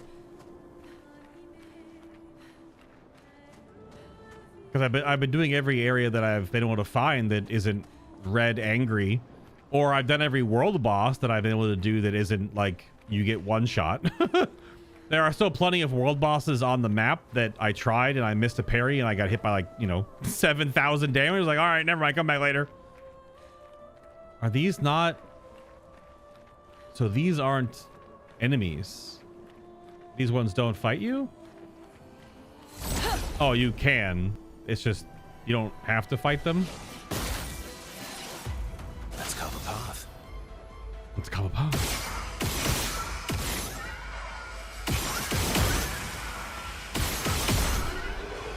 Damn. Verso blasting. Because see, even right now, the XP I'm getting, because I need 300,000 to level, for example. Monaco's at 270,000. Like, it still takes like 6 battles to level once. But yeah, I've just played the game, explored. I played RPGs very slowly on purpose. I don't like missing things. Even when I do play games super slowly, I still miss things. Good stuff. That's why I have so many notes written down, and I'm sure I'll still learn things when we get to the New Game Plus where I'm like, I never saw that. I'm sure we'll find those. All right, we have Expeditioner's log. Gilles, 55th. Gilles. I don't understand. The weaponry worked brilliantly up to now. Augmenting pictos with music was a stroke of genius. But the sonics have no effect on the Nephrons here. It's as if they can't even hear our music. They just keep dancing to their own. We're running out of ideas. I miss my girls so much it kills me. It hurts thinking that I could have been home right now playing music while they dance. Wish I would have given birth by now. I could be holding my first grandchild. Instead, I'm here. No. No. There's still a chance, and someone has to fight for them. I can't let them down. Drums, maybe that will work. They can't hear our music, but perhaps they will feel it. Oh. Yeah, I mean, sonic vibrations from drums, sure. Because you don't only hear through your ears specifically, you hear through the bones in your body, through your skin. And that, of course, those vibrations do make it to your ears. But that's why things sound way different at live concerts versus listening to them in your headphones. Because in your headphones, you're only hearing through the side of your face, right? At a concert, you're hearing through your forehead, your chest. You're feeling everything else in the air. That's why it sounds different, feels different. Quite physically, literally. Yeah. Yes, Mutton. Have a great night. We'll see you later. There might be a cheeky World of Warcraft stream over the weekend. We'll see.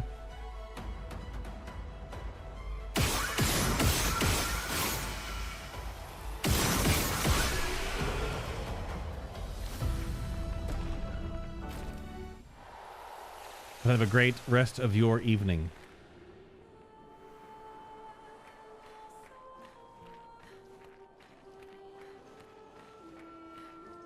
Okay, we got a shortcut down there. Ooh, a painted writ.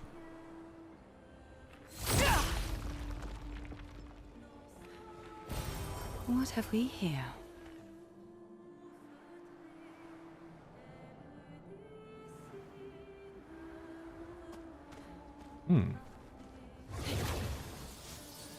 A side area, don't mend if do. I really feel like I'm in some zone in Elden Ring right now.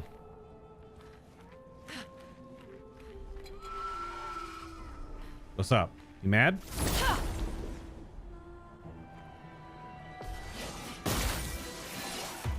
That's better. Yeah, I'm down for some Destiny over the weekend as well. I've been bounty prepping, starting my bounty prepping this week for the expansion. But do some stuff. I'm jumping into Destiny tonight with the other buds to do the dungeon stuff. But that's side note.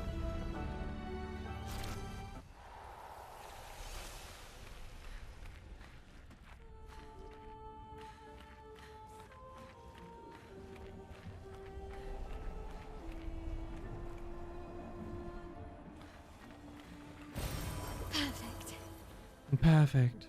Because it gives you so many resplendent chroma catalysts getting to this track. It feels like you should have level 19 weapons then.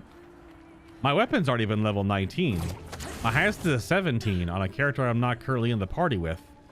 So like, even if like by the game's upgrade cadence, my weapons are under leveled. So I didn't think I was, holy crap.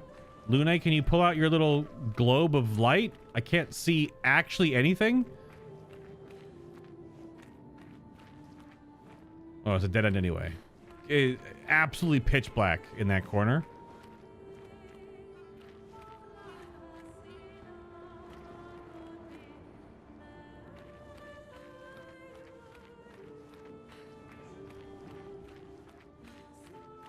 I'll say Lune has got hobbit feet since she walks on barefoot. Okay, we have an elevator here, but we have a different path to fully explore first.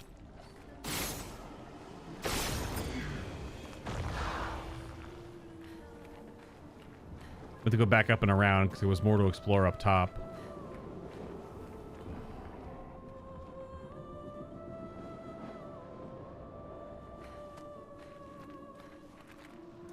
Painted cage. Gotta find the third blob.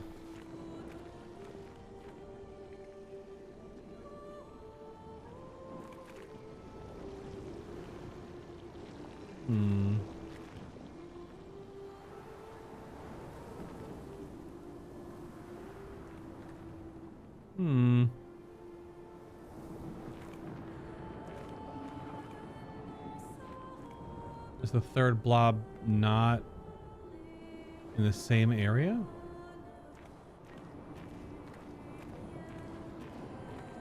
Oh, there it is. It was behind Verso's fat head.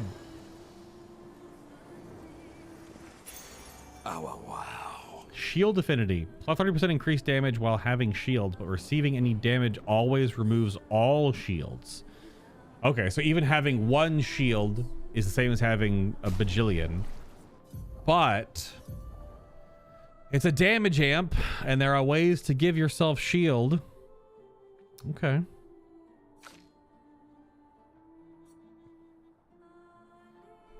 Well, we can swap out Immaculate. Get this leveled. So increase damage while having shields, but receiving any damage removes all. But you can be given shields every turn. Definitely with certain weapons. 15, kind of a little more expensive. A little more expensive.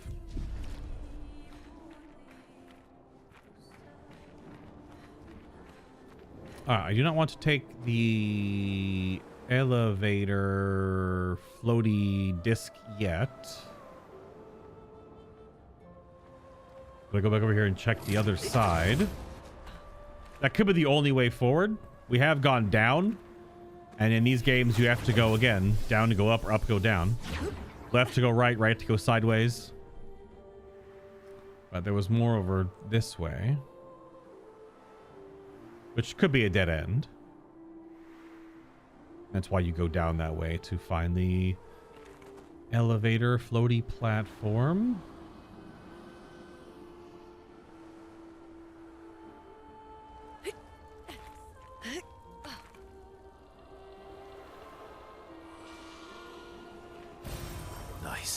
Nice. It's 2 different elevators. Okay. 2 different paths. Now, is the one that is off the beaten path an optional path?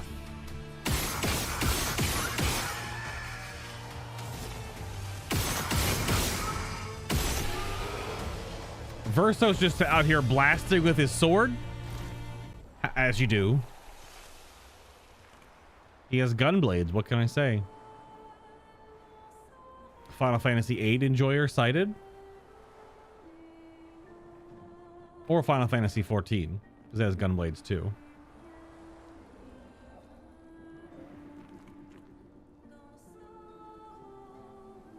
All right, where do you take us? Maybe you're the optional path, and the other one is the main path.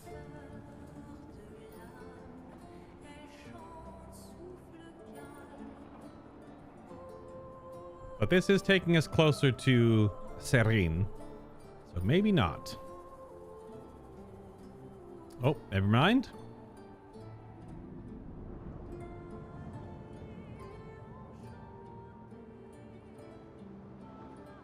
All right.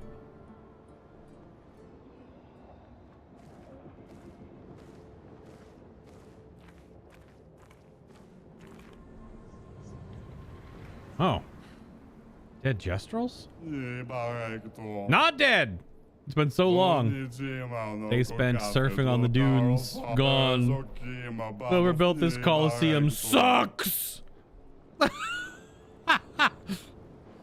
That's it? That's all you gotta say? Whoever built this Coliseum sucks. Okay.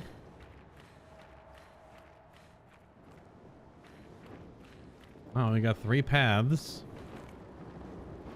Either all optional or one of these leads to the boss, which we don't want to do. Oh, there's a petanque nearby. A molten fiery petanque? Okay.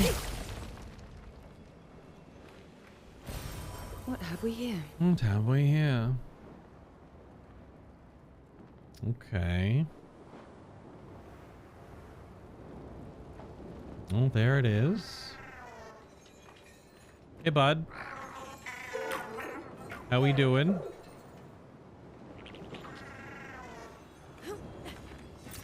Great. I gotta explore the area first where we try to corral you. We have to lead you all the way back around to the right.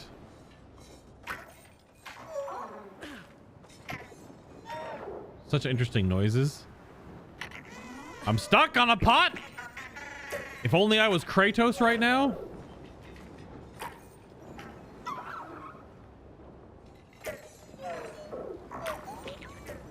Alright, these don't fuck around, so let's see. It was red. I had a feeling.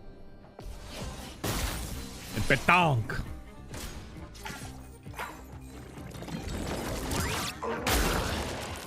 The guy was definitely too early. 2 turns? Bro, what the hell? 2 turns?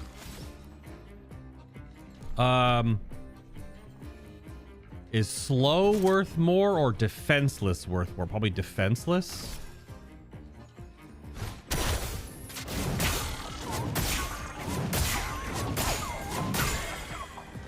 Okay.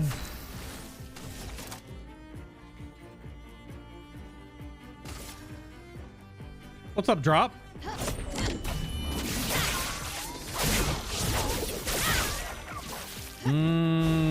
Okay.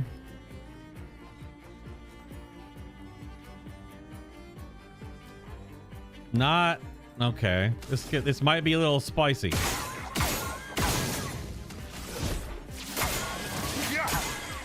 Time to end this. I don't know if Phantom Stars is better here or if just going all in on follow-up. It'll only do 999. Phantom Stars won't do that much. And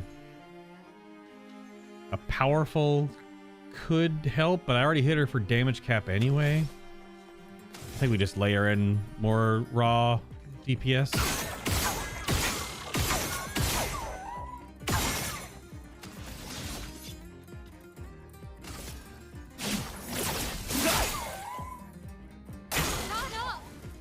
Range attack. Just try it.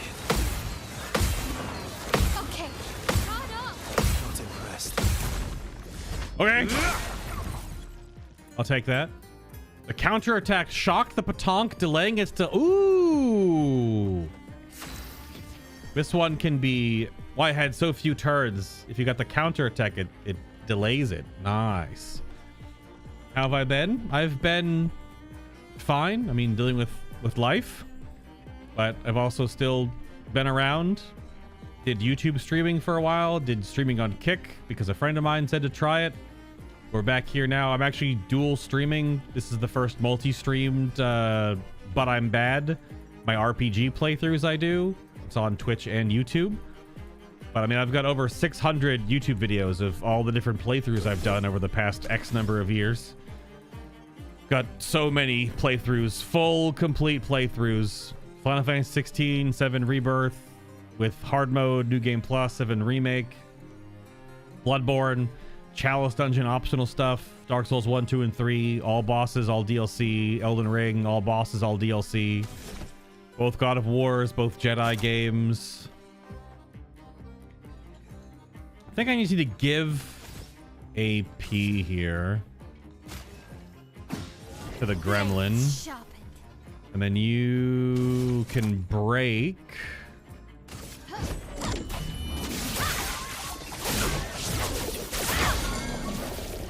My turn. My turn. And then you might as well just do this.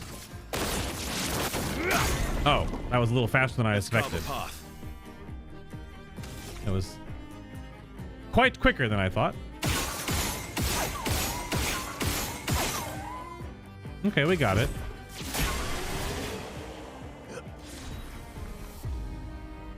Five resplendent, a récolte, and 5 color of lumina. That's the real loot. There's the color of lumina.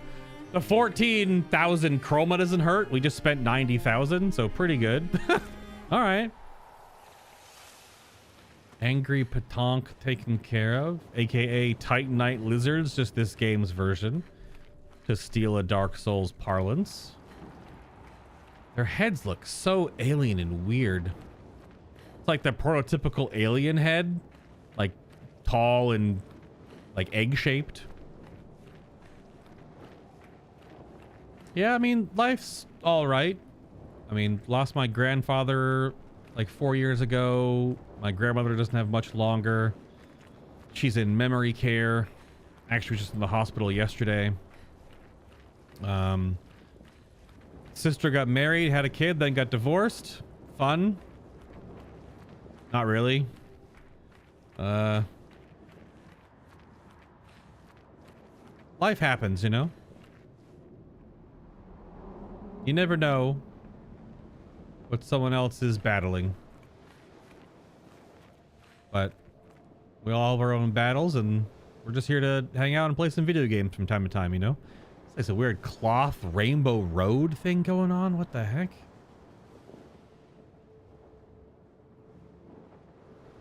This kind of feels like the way towards the... Oh, is that a chromatic boy down there?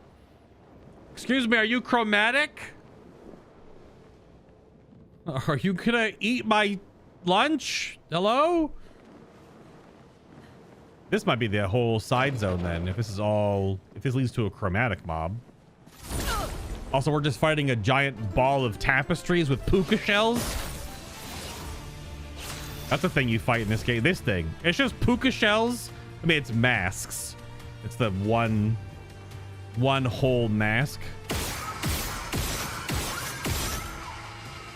But it's just made of like tapestry meatball. It looks like spaghetti monster. The memes about the spaghetti monster in space. Isn't that a religion? Sorry, religion. Maybe you're popping off right now, Verso.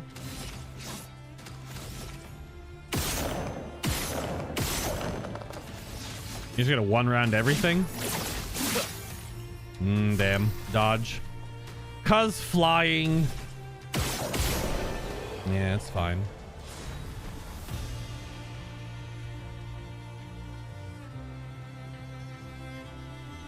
Yeah, I mean, that's definitely a way to look at it. That's for sure. I mean, life's... Oh, level up weapon. Life's challenges are one thing. Video game challenges are, of course, another. Very different. I think you guys are just ambience, right?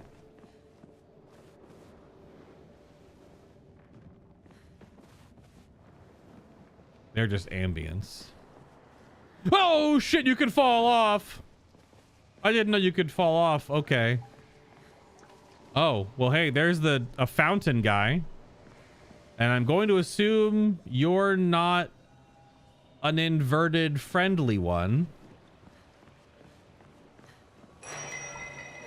Yeah, that would not be the sound of a friendly one. Oh, I hit the button, but apparently I didn't hit the button fast enough. Chromatic? No? Just a dude? Our first time fighting one of these. Okay. I don't know if you can hit the chalice.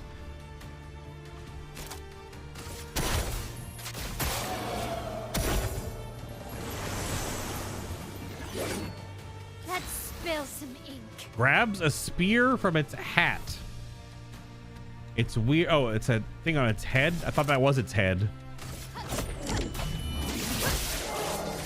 Never mind. Mael just too strong. Never mind. You're a glass half full, so might spill over kind of guy. Oh, okay. Oh, you're a glass so full it might spill over kind of guy. Oh, okay. Super optimist then, if you put it in that perspective, yeah. Powerful on shell. Applying powerful on applying shell. Well, you can start with auto shell and SOS shell if you fall below half health. So that would mean that one hook would also apply powerful too. Damn. All right. We got the Benessier's foot. Lovely. Not a chromatic boy down here. Yeah, I didn't think I was gonna fall off, but that makes sense. We also got auto regen. Applies regen for 3 turns on battle start. Holy. That's crazy. Well, Pictomule man here can work on auto regen. Although, that's pretty good. Damn. Auto regen also only costs 10. Not even that bad. I mean, we probably could do both. Augmented counter is kind of whatever on Monoko, so do powerful on shell as well. He'll learn both of these. Monoko is a mess. He's here to apply debuffs and say incredible one-liners and be extremely handsome, but he doesn't do a lot. Verso and Mael do the lion's share of the damage. And in that regard, Verso is Simba to Mael's King Mufasa. Because she does so much damage. And we don't even have the damage cap broken yet.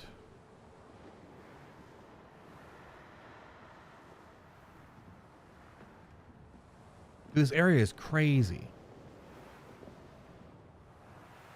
Also really trippy. Are you aggro? Okay. Gotcha. But yeah, drop. Hopefully things are good in your neck of the woods then, regardless. Is the song starting at a different place?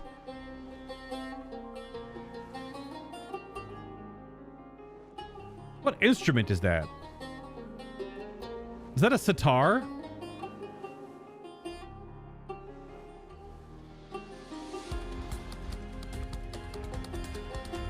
It's just some random dancer. Why is the song so crazy?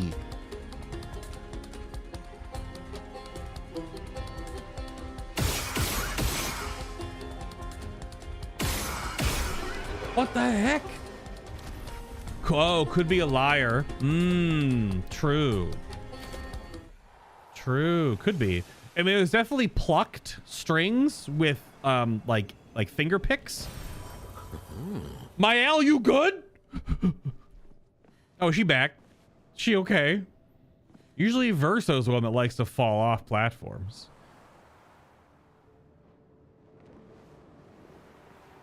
Okay, well, hold on. I guess I can't really get to any of those. Yeah, so are you just fully... Yeah, I can't reach that. Because I can fall down to that one. But does that do anything?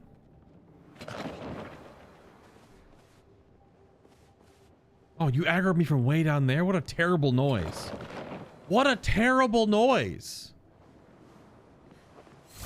Also, what a terrible day for rain. Sir, it's not raining. Let's carve a path. Let's carve a path. I'm Ben Starr.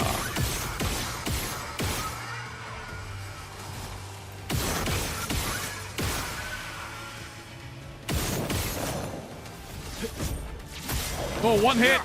Oh, one hit's enough. Man. Your PC broke today? What broke about it is how old was it? Is the upgrade going to be a huge upgrade or a side grade just to make it work again? Sorry, whenever anyone says their PC broke, it's definitely multi-questions. I had a buddy on our Final Fantasy 14 raid team just had their power supply pop like last weekend before last. He was just playing the game and it just goes, that's it. And he had to run to a computer parts center nearby to get a new power supply. He just went perfect. And then you could smell the burning. It's like, oh, that's not supposed to smell like that. So it happens. That's the power supply though. That's not a crazy fix. But if something else goes bad.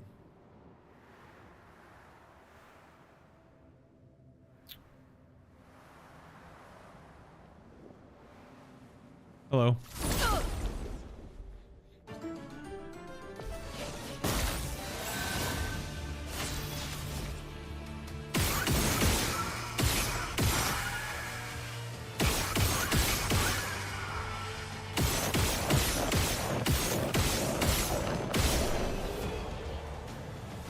I can hit the button so fast.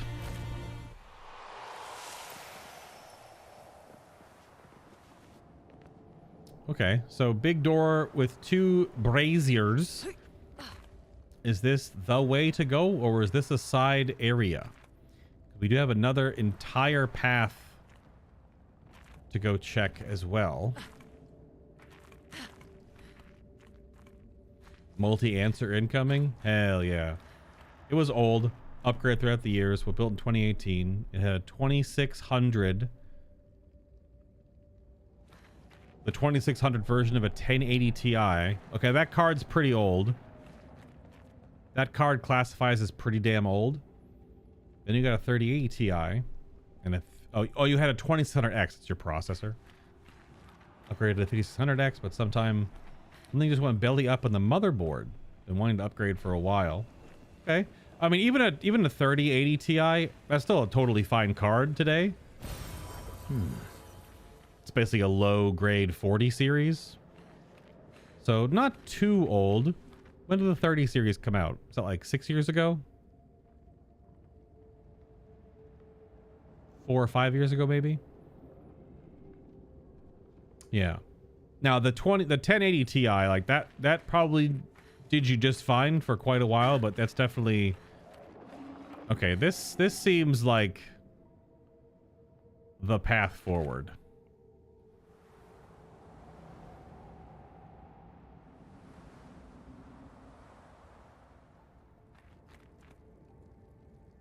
Oh yeah, it could have been a shamisen, the instrument we were hearing.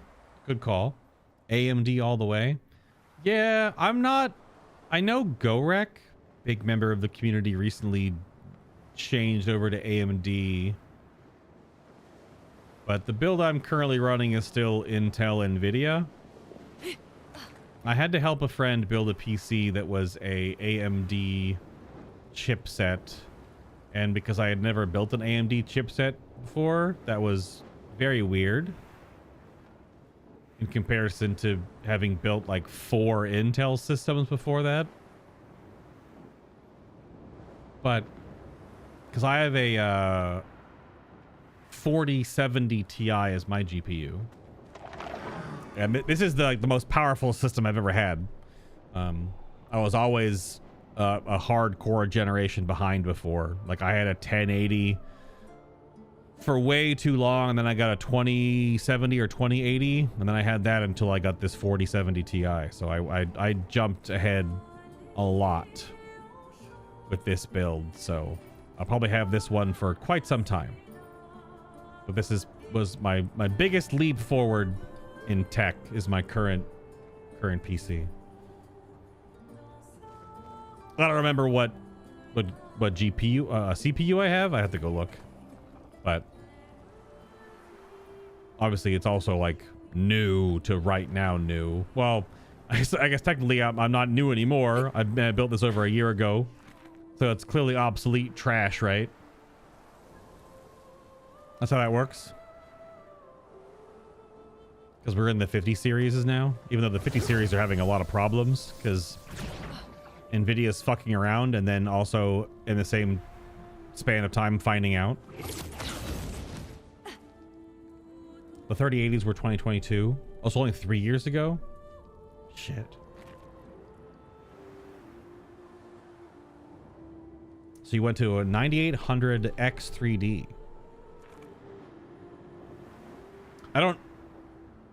In my brain I don't recognize the numbering of the Radeon stuff, but I'm assuming that is new.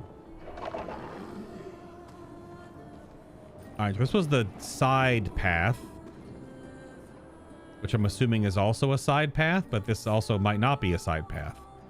But that other way looked like I would come up right in front of Sirene. It was a huge pit to go straight up. So let's see if this is the side. You're inverted? I think you're inverted. Maybe inverted?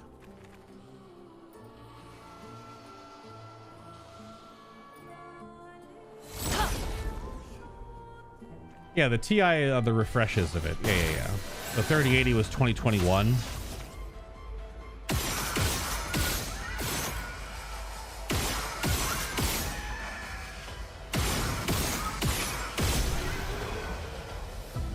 All right, Verso, calm down, man. Oh, there's my L hitting 50. That's our first level 50. She's ahead by a bit because I've done all my duels and merchant duels on her.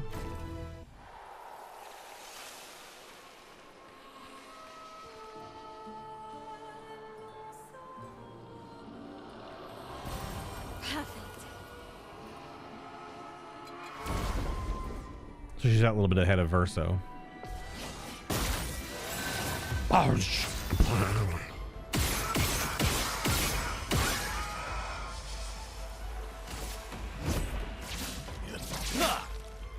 I'm ready. Damn. Dude, the one-shot headshot and all the procs. The two-shot headshot. Some simple reason, the last two generations of TIs have just been slightly higher versions that still released at almost the same time. But historically, they have been better refreshed versions. Yeah, I mean, I know when I bought my 4070 Ti, there was definitely benefits of it. It was also price-wise, right? Because it was cheaper than buying a 4080 or a 4090, and it was better than a 4080, but not better than a 4090. But 4090 was like $1,200 at the time or something ridiculous. So I was like, I don't know about that right now, mon ami.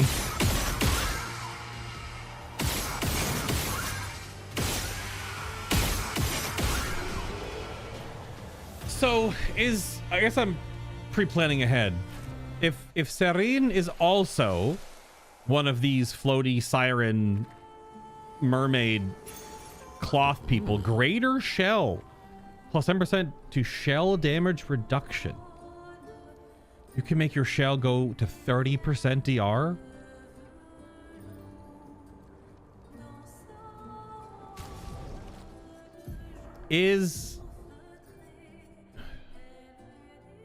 Because he has auto shell, so auto powerful, kind of nice.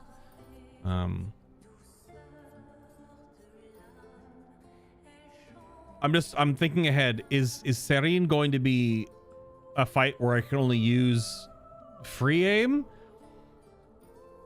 I guess the last big floaty guy I hit normal, so I don't know what to do like a main boss with only free aim. That might be kind of boring. Because the last two bosses we fought were floating, technically, but I still just hit them with abilities. Because the scavenger was floating and wasn't counted as flying, and the mask one also. It's the benefit of mature development nodes, better yields that can clock higher, thus lower manufacturing costs in general that are handed down as better products. Okay, yeah. I mean, greater shell. Might as well keep that synergy. I mean, Minoko is there to be my item guy, apply debuffs, again, be extremely handsome, say fantastic one-liners. That's what he's doing right now, anyway. I know he has some insane builds because he has so many different abilities, but I haven't subscribed. I usually always have like 2 DPS and a support so far. Because if Minoko wasn't in, then CL would be in, and she does a lot of supporty stuff too. Different supporty stuff. And then I wouldn't have Lune and Mael in. Oh, you are not inverted, you are Angie. Oh, come on. Its feet were a little higher because of the stairs. Ah, you are chromatic. You're not chromatic, but you're inverted.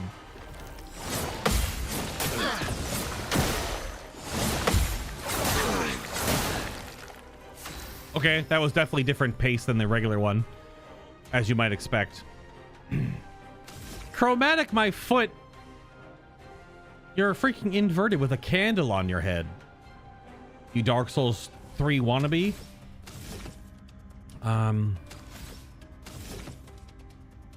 We're in heavy mask, so I guess we're deploying defenseless and working on some of these shields.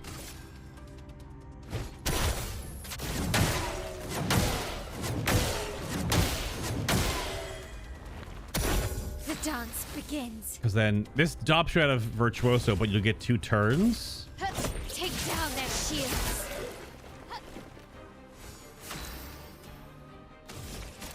But because of shield break, go right into sword ballet, and at least 50% damage.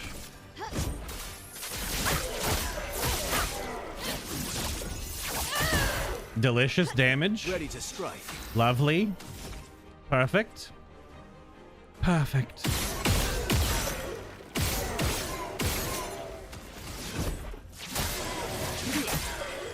Ready to strike.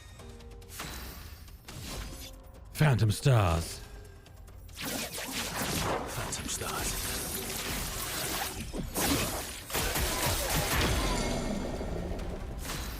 Miss Chromatic is getting absolutely bodied.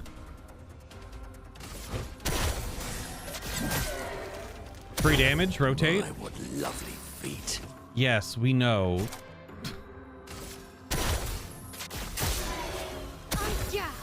On guard. We're in defensive stance. Not on fire anymore. Where'd the burn go? Didn't Verso put burn up? Where'd the burn go? It hasn't gone yet. Game, please? Hello? Alright, we'll just mezzo. Why, yes, I'd love a dance. About to jump.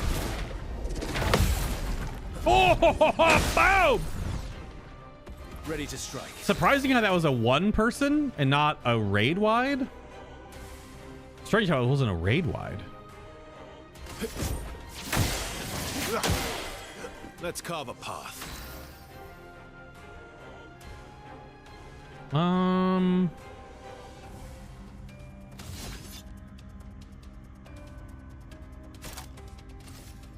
time to lose. A bit of violence, yes? A bit of violence, yes? We're heavy.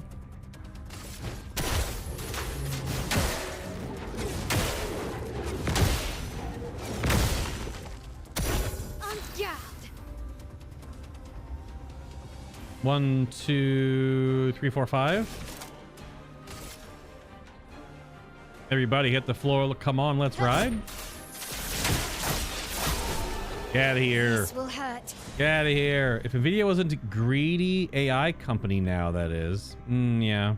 That's one of the big reasons why I think Gorek has changed. We got the Ciriso or Ciriso. Probably a Verso sword, looks like. Not bad.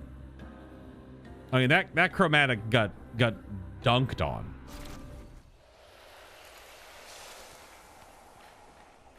Pretty dunked on, I would say. Good stuff. Good stuff. 5 color of luminacy, so it will say. An effective heal. Doubles all heals received. Really? Well, I don't think we'll work on that one right now. What are the passives?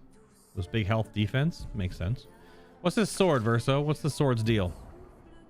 You got so many damn weapons, brother. Come on. The Ciriso. Non-elemented vitality agility scaling. Bonus damage from perfection applies to all allies at half value. Bonus damage no longer applies to Verso. Perfection gained is increased by 1 while powerful, and support skills cost 1 less AP. All right, so support sword. So you give your flat damage buff to the other 2 party members. You gain more perfection when you have yourself with powerful, which can be kept up all the time. And then your support skills, of which you have quite a few, all are cheaper. Interesting. Support Verso. All right. All right. Yeah. Not bad, but not what I'm interested in. Not the juice is not worth the squeeze. It's not gonna cut the mustard, etc., etc. Can someone look up the etymology of that phrase? Not going to cut the mustard? Because mustard is like a liquid. I mean, it's like a cream, I guess, if you really want to get down. So what? Anything can cut the mustard. So I guess if it can't cut the mustard, that's a problem. Where'd that come from? Why is that in my zeitgeist? What's that from? Let's do some like grammar and I guess, well, it's like etymology. Cause it's like a turn of phrase. But what's the turn of phrase? Where'd that come from? It's stuck in there with all the other useless information, like all the other movie quotes and things. I probably got it from like a show or a movie from back in the day, but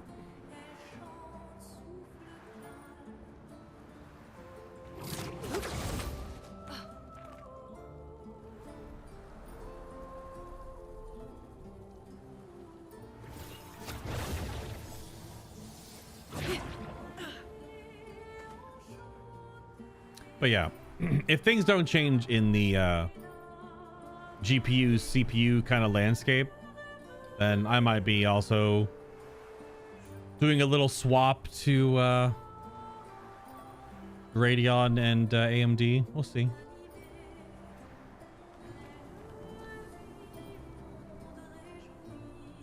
So a 9800 X3D is new and OP. Lol, says McGee. You have a 7800 X3D paired with your beautiful 9700 XTX Red Devil. There's a lot of 78, 7900 X3 blah blah blahs. I've been Intel and Nvidia coded for so long that I don't understand the AMD and Radeon letter numbering. Like I don't have the frame of reference. It's like when someone gives me metric measurements when I have to, like, I kind of get that, but not really. Although I do a lot of cooking and stuff, so I do use grams and things of that nature for cooking. And I use, you know, milliliters and liters and stuff for measuring liquids and things. I don't use ounces and things. Is so stupid, man. Especially with baking, since baking is like literally a science. You want exact And a lot of baking is done with grams.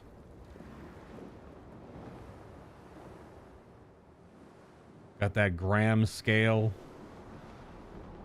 Better for ratios and whatnots.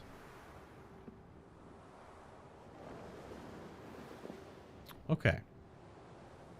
I don't think there's any reason to fall on that platform other than it's like a shortcut back down, maybe. I don't think there's anything else there. We have definitely fought a number of mobs. We did already find the chromatic. Don't know if there's a mime in this layering area, but there wasn't a mime in the last one either. But there was the chromatic. The previous chromatic in the in Visages, the mask place, the theater place. I loved the ambiance in that area with all the lights changing and stuff. But that chromatic was quite spicy. Had to actually perfect parry many of its combos to get it to stop attacking. Because I definitely fought it and got completely crapped on. But okay. Does this go to more exploring or do we go right in front of the boss? Let's find out.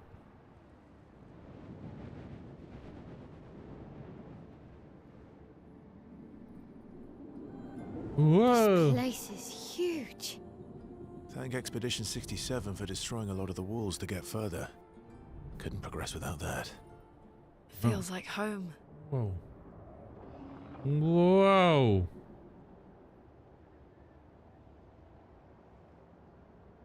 Whoa, whoa, whoa. Okay.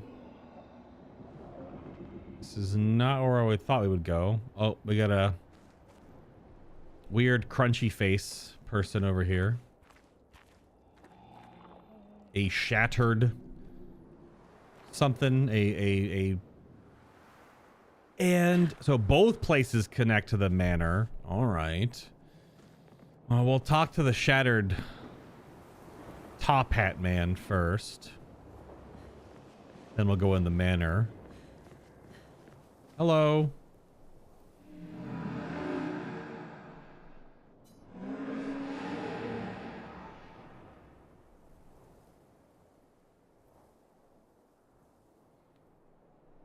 As I get older, I wonder, can you ever truly know someone else? And again, how many truly know themselves?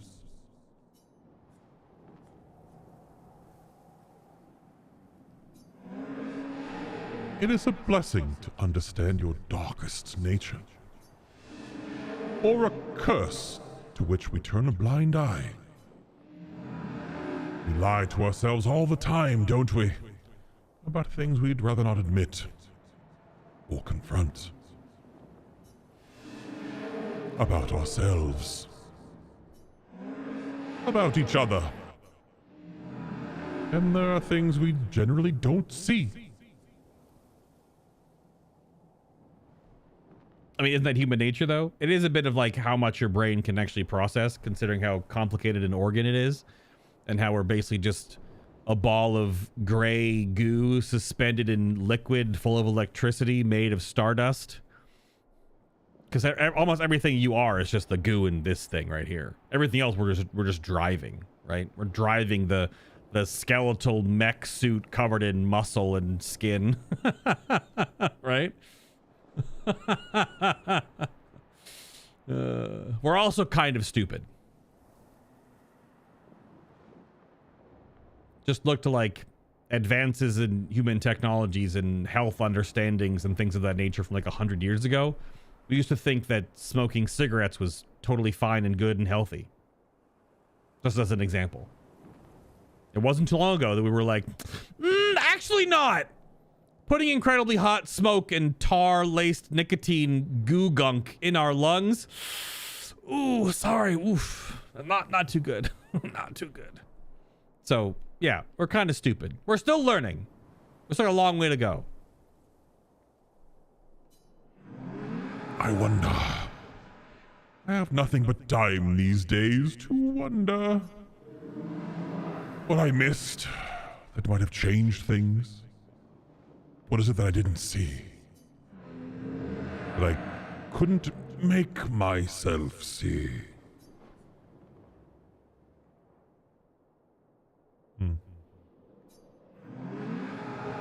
When did she start pulling away? So it feels like all of these fading folk must have been people that knew the Paintress before she turned into whatever the hell she's turned into. I guess that's the context that I'm picking up on. Useful. From all of these different people. All right. There's combat and progression over there. So let's double back and head into the manor. What do you call this? A manor. A house. And what about this? An arachnid. A spider. A different bathroom? A bathroom? Yo, I saw a short of someone talking about where did we go wrong as a species when we stopped making toilets like this? And I kind of agree. Like, the tank on the back of a toilet is such a huge downgrade. Although now, I guess in modern society, everyone should have a Japanese toilet because that's like the creme de la creme for toilets. Japanese toilet goes insanely hard, also expensive, and investment for your underparts and your bio brakes. But yeah, Japanese toilet is peak toilet. Look them up. A good Japanese toilet will set you back hundreds of dollars, but it'll probably be life changing. And if you have a Japanese toilet, please share. Was your life changed? Okay, so it's just a room on the top floor, just guest bathroom, I guess. Nothing else. Was this painting always gooey and moving?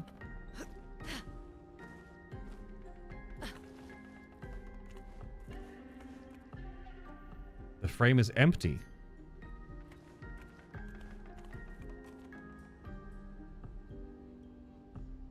That was not like that before? Bum, bum, bum, bum, bum, bum.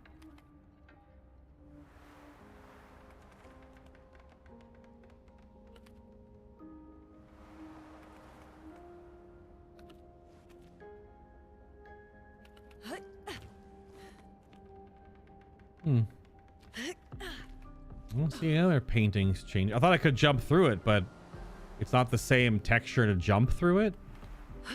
You can jump on it. Jump on it. Jump on it. You can't go through it, though.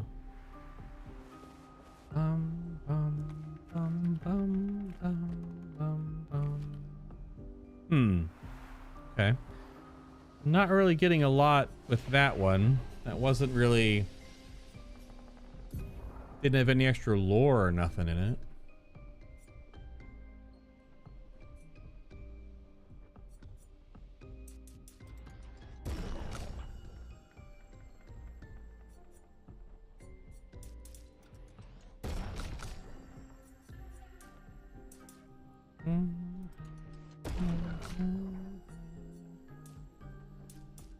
Still pumping some early might because it is scaling more than the weapon scalers. I don't know when it starts to fall off, if it does, but base might still seems to be a little stronger than playing into their...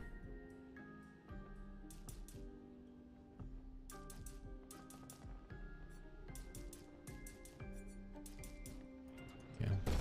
Agility on Monoko is just is the stat. He's not doing super only damage stuff, so.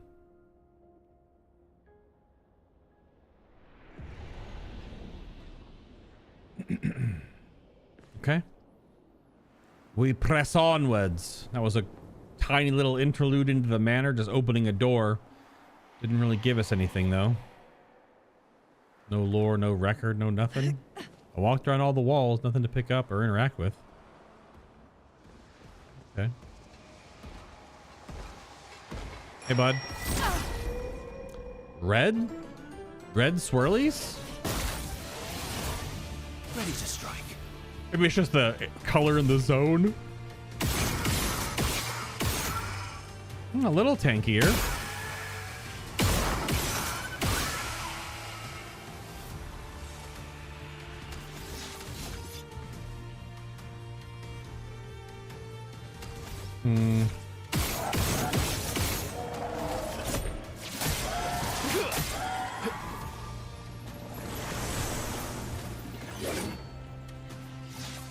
Do be grabbing that spear from his hat.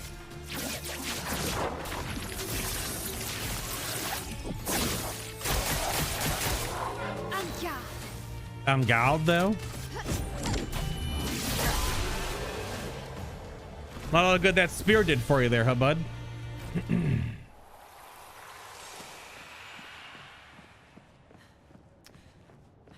So 2 paths, never mind. Dead end. Interesting. Protecting death. On death, allies gain shell. Hmm. Hmm. Hmm. Hmm. Hmm.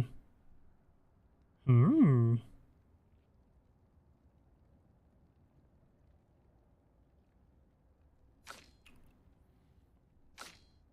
I don't think we worry about that one right now. Because we have effective heal and then protecting death. 2 different ones to level, but we're already leveling a Picto. But that does seem funny. There is, at least R4 was saying in chat, that he had a Monoko build with auto death and auto revive. But then he had all these other buffs that popped off. So at combat start, Monoko would immediately explode, put burn on enemies and maybe other debuffs, give everyone on the board +4 AP. And I guess you can now make him give buffs when he dies, and then he gets to get back up and he's fine.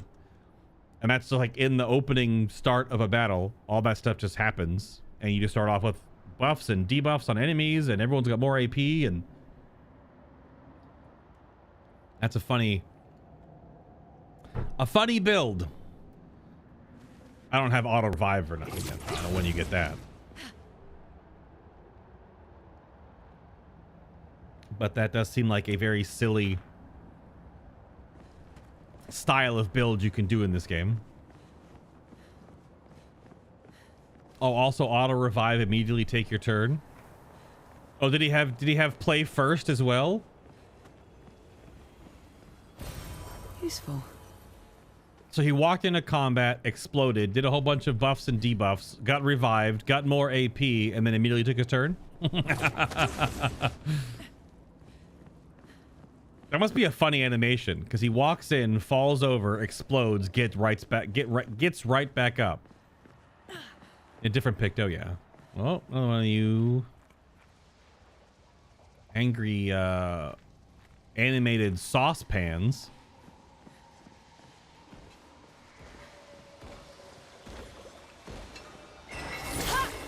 Oh, come on. Ah! There's one supposed to play immediately on revive. Oh.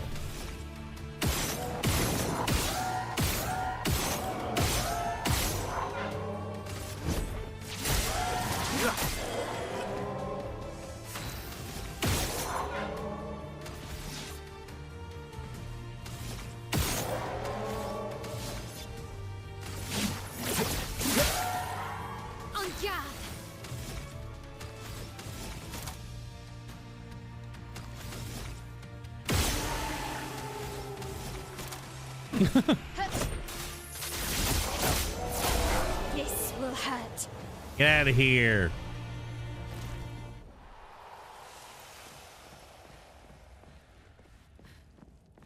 I see purple item. Purple item. Good stuff. Now, is this where we've already been before? Or am I dropping down here? Did I hear a mime?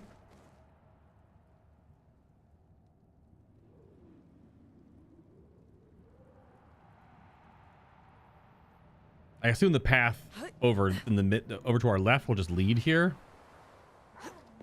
I think I hear a mime.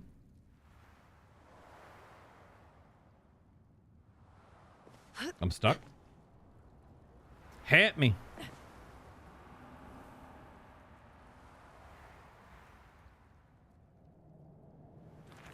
I haven't really been checking for illusory walls anywhere. I may have been debated by them and then walked right past them. Blech.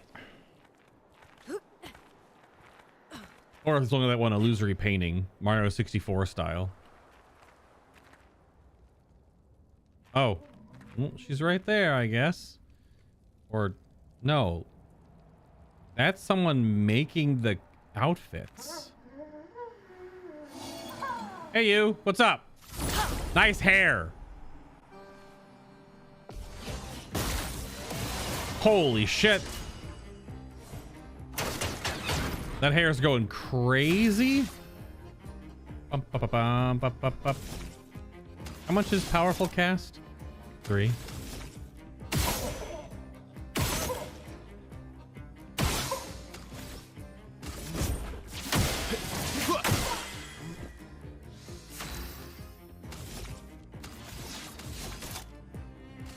No time to lose. Let's spill some ink.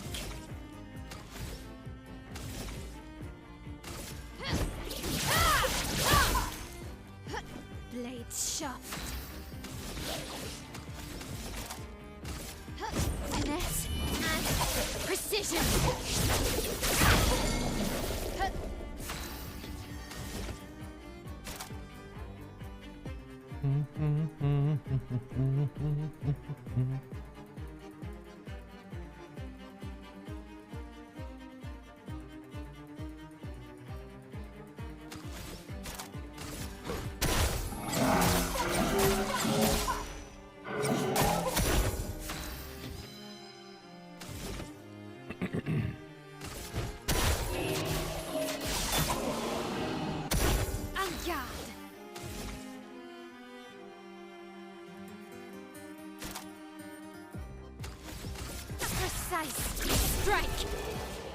Nice. That mime has gone full Super Saiyan 3. Kinda.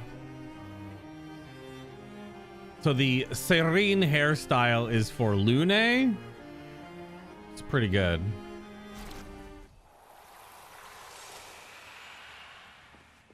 I gotta try it, right?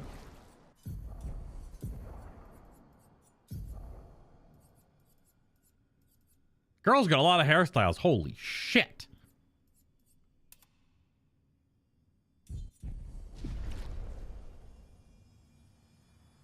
It's actually kind of awesome.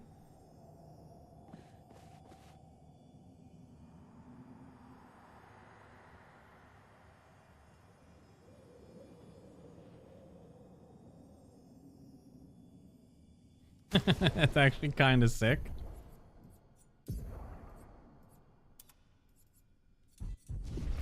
Pretty sick, actually. Yeah, it was very cool.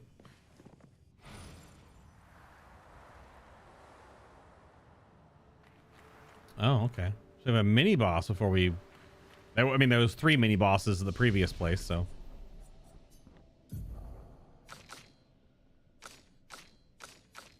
Damn, everyone's got to level up. My god.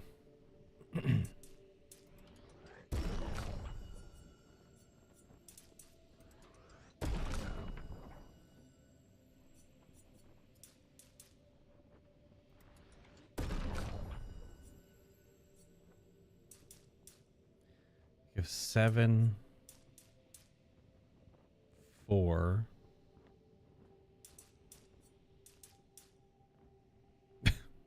17.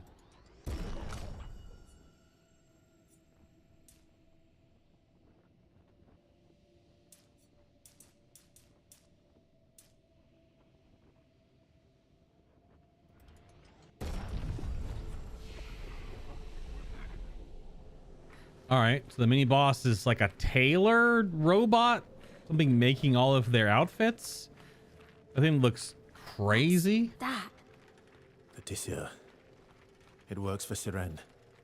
So he creates all of that for her. We should take it out.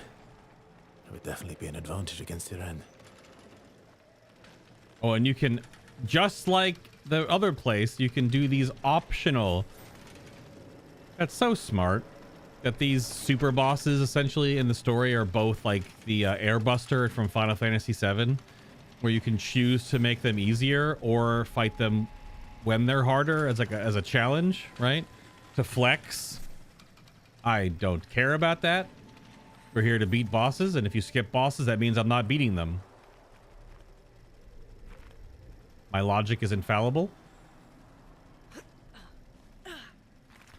So a path up here. I see a purple item potentially up here, maybe? I want these weird snake monsters. Oh, it is a painted cage. And a purple item. Great.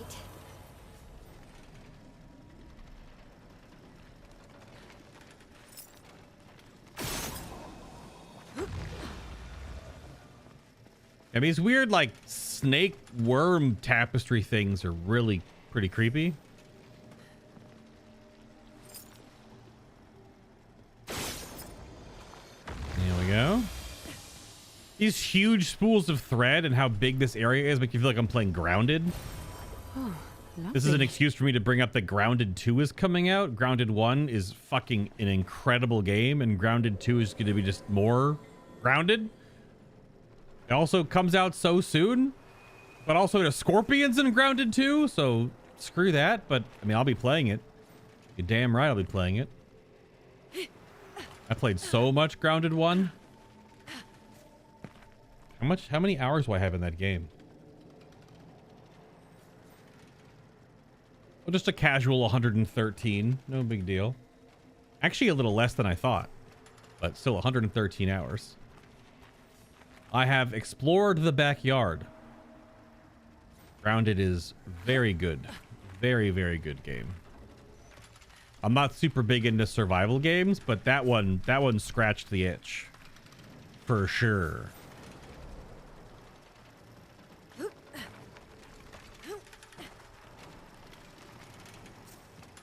Also, I think all this fabric is basically just like blood being oozed up from previous expeditioners. It's probably just expeditioners being reconstituted. Their chroma, at least. Their essence. Essence of Gelfling! Something like that. An advantage. An advantage. All right. Let's fight this dongus. The Nevron does not seem hostile. It sows tirelessly, engrossed in its work. Attack anyway. Ah, interesting. So you can choose, but it even gives you a prompt about it. I mean, I'm gonna. It's a boss you can beat up, and it doesn't look like it's an inverted Nevron for the side quest thing. So it's also a weird, hideous automaton abomination. But it might also kick my ass. But if I can't beat this, I'm not gonna beat Sirene. So.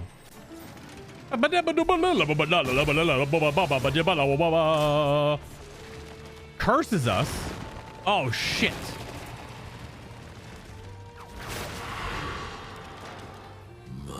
Lovely feet. Well,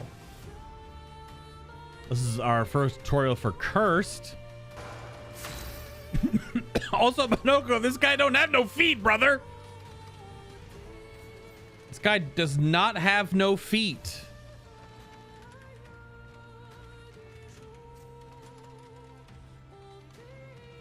Where are the feet at?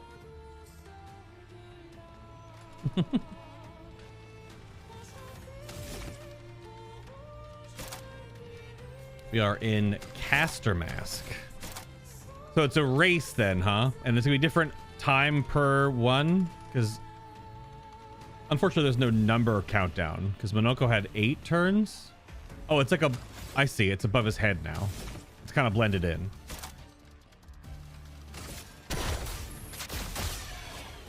Weak to light. We're all 8? We're all 8 turns, okay.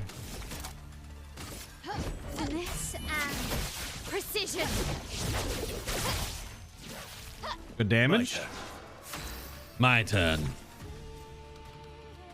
What a crazy... I can't aim any higher, so...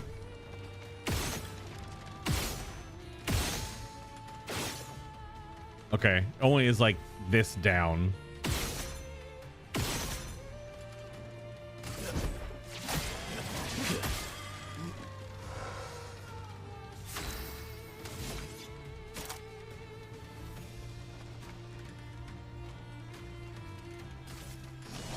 No time to lose. Just try it. Leave some Glizzando. Oh, is it an enemy? Oh, it's these weird snake things. Oh! Oh, okay. I thought it was a summon. It was an attack. All right. Holy shit. All right. Fair enough.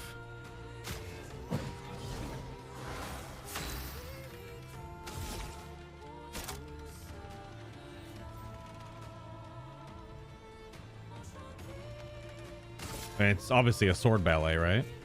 This will hurt.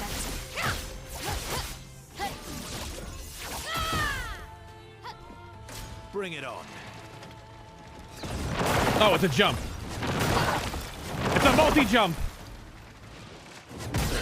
And then a smack. Oh, Ready to okay. strike. A multi-jump and then a smack. Well, I botched that up a little bit.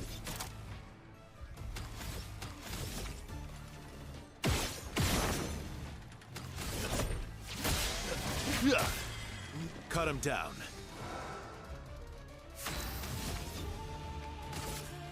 Weak to light, so. Phantom stars. Violence.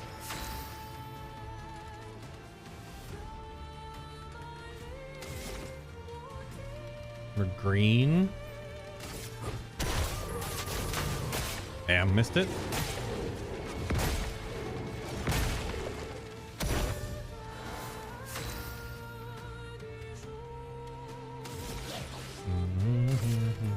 You can't escape. Get out of here, you. My god, the HP. The anti-charm. It's a needle. It looks like a giant needle. Obviously, that is for Mael. Immune to charm. Also, is the Picto. The needle is called the Tessinum. Taylor's needle, something like that. Tessinum. Anti-charm. Immune to charm. I feel like...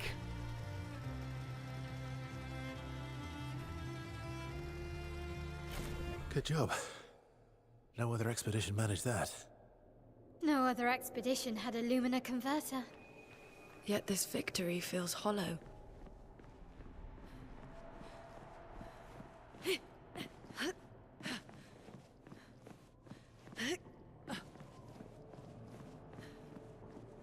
The question is...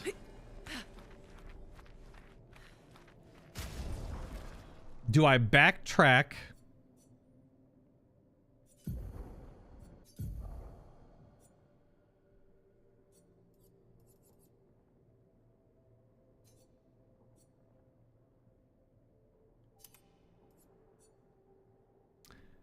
Do I backtrack, fight some stuff, learn this, and then put it on everyone? I have to flag travel out. I feel like having the entire squad immune to charm means that if I mess up a dodge on the charm actions that she's no doubt going to do, that would be very beneficial.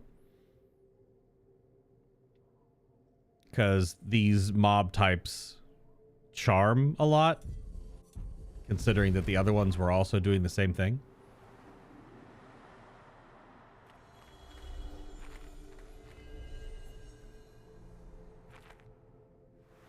That feels good to do. Because once I get, if there's like a final flag coming up here, I can port out, and then I can take the first flag and come right back in. Because I imagine there'll be is there a flag closer down here?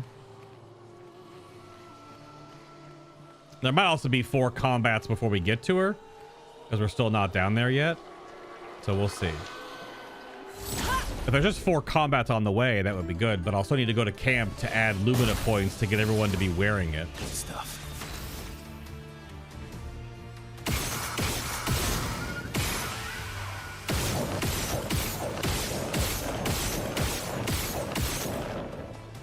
Damn. Let's carve a path. I mean, you're dead to burn anyway, so I guess it doesn't matter.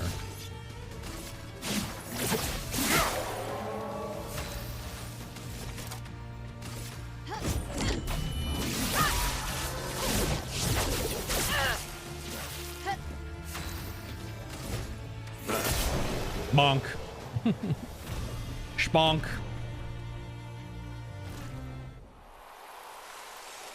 Well, that's only 1. We need 3 more. But we still got a flag out, so I could add Lumina points. We have gotten quite a few. How many Lumina points do we have sitting in inventory right now? 40? Okay. I can give everyone enough to make sure, because it costs 10 to equip that. Like, being immune to charm seems beneficial. Nice. Nice.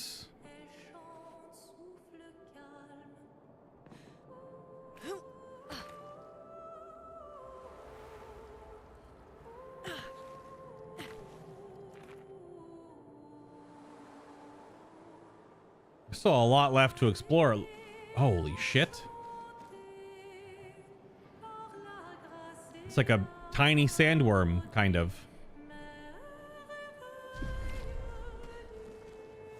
All right. Maybe there will be enough combat. There's a flag right here at this guy, though. Yeah, because she's still way over there. She's very large, but there's a platform right in front of her. I'm assuming is the boss arena platform. Which we're definitely on the opposite side of still. You know what? You want some luck, Verso? No? Okay. He doesn't want any luck. He told me.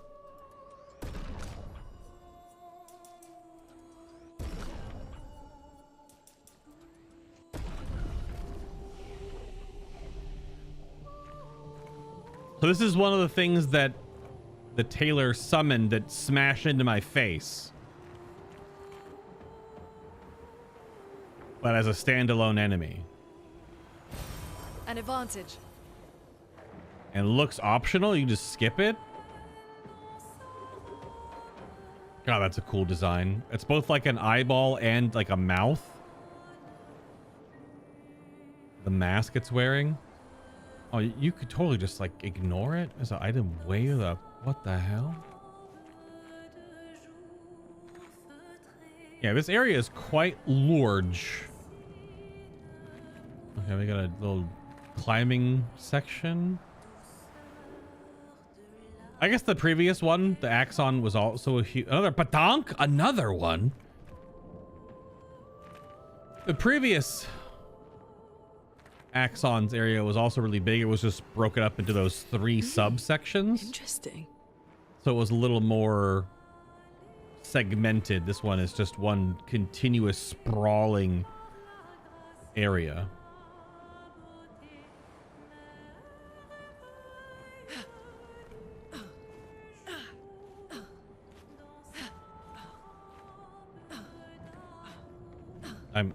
Game?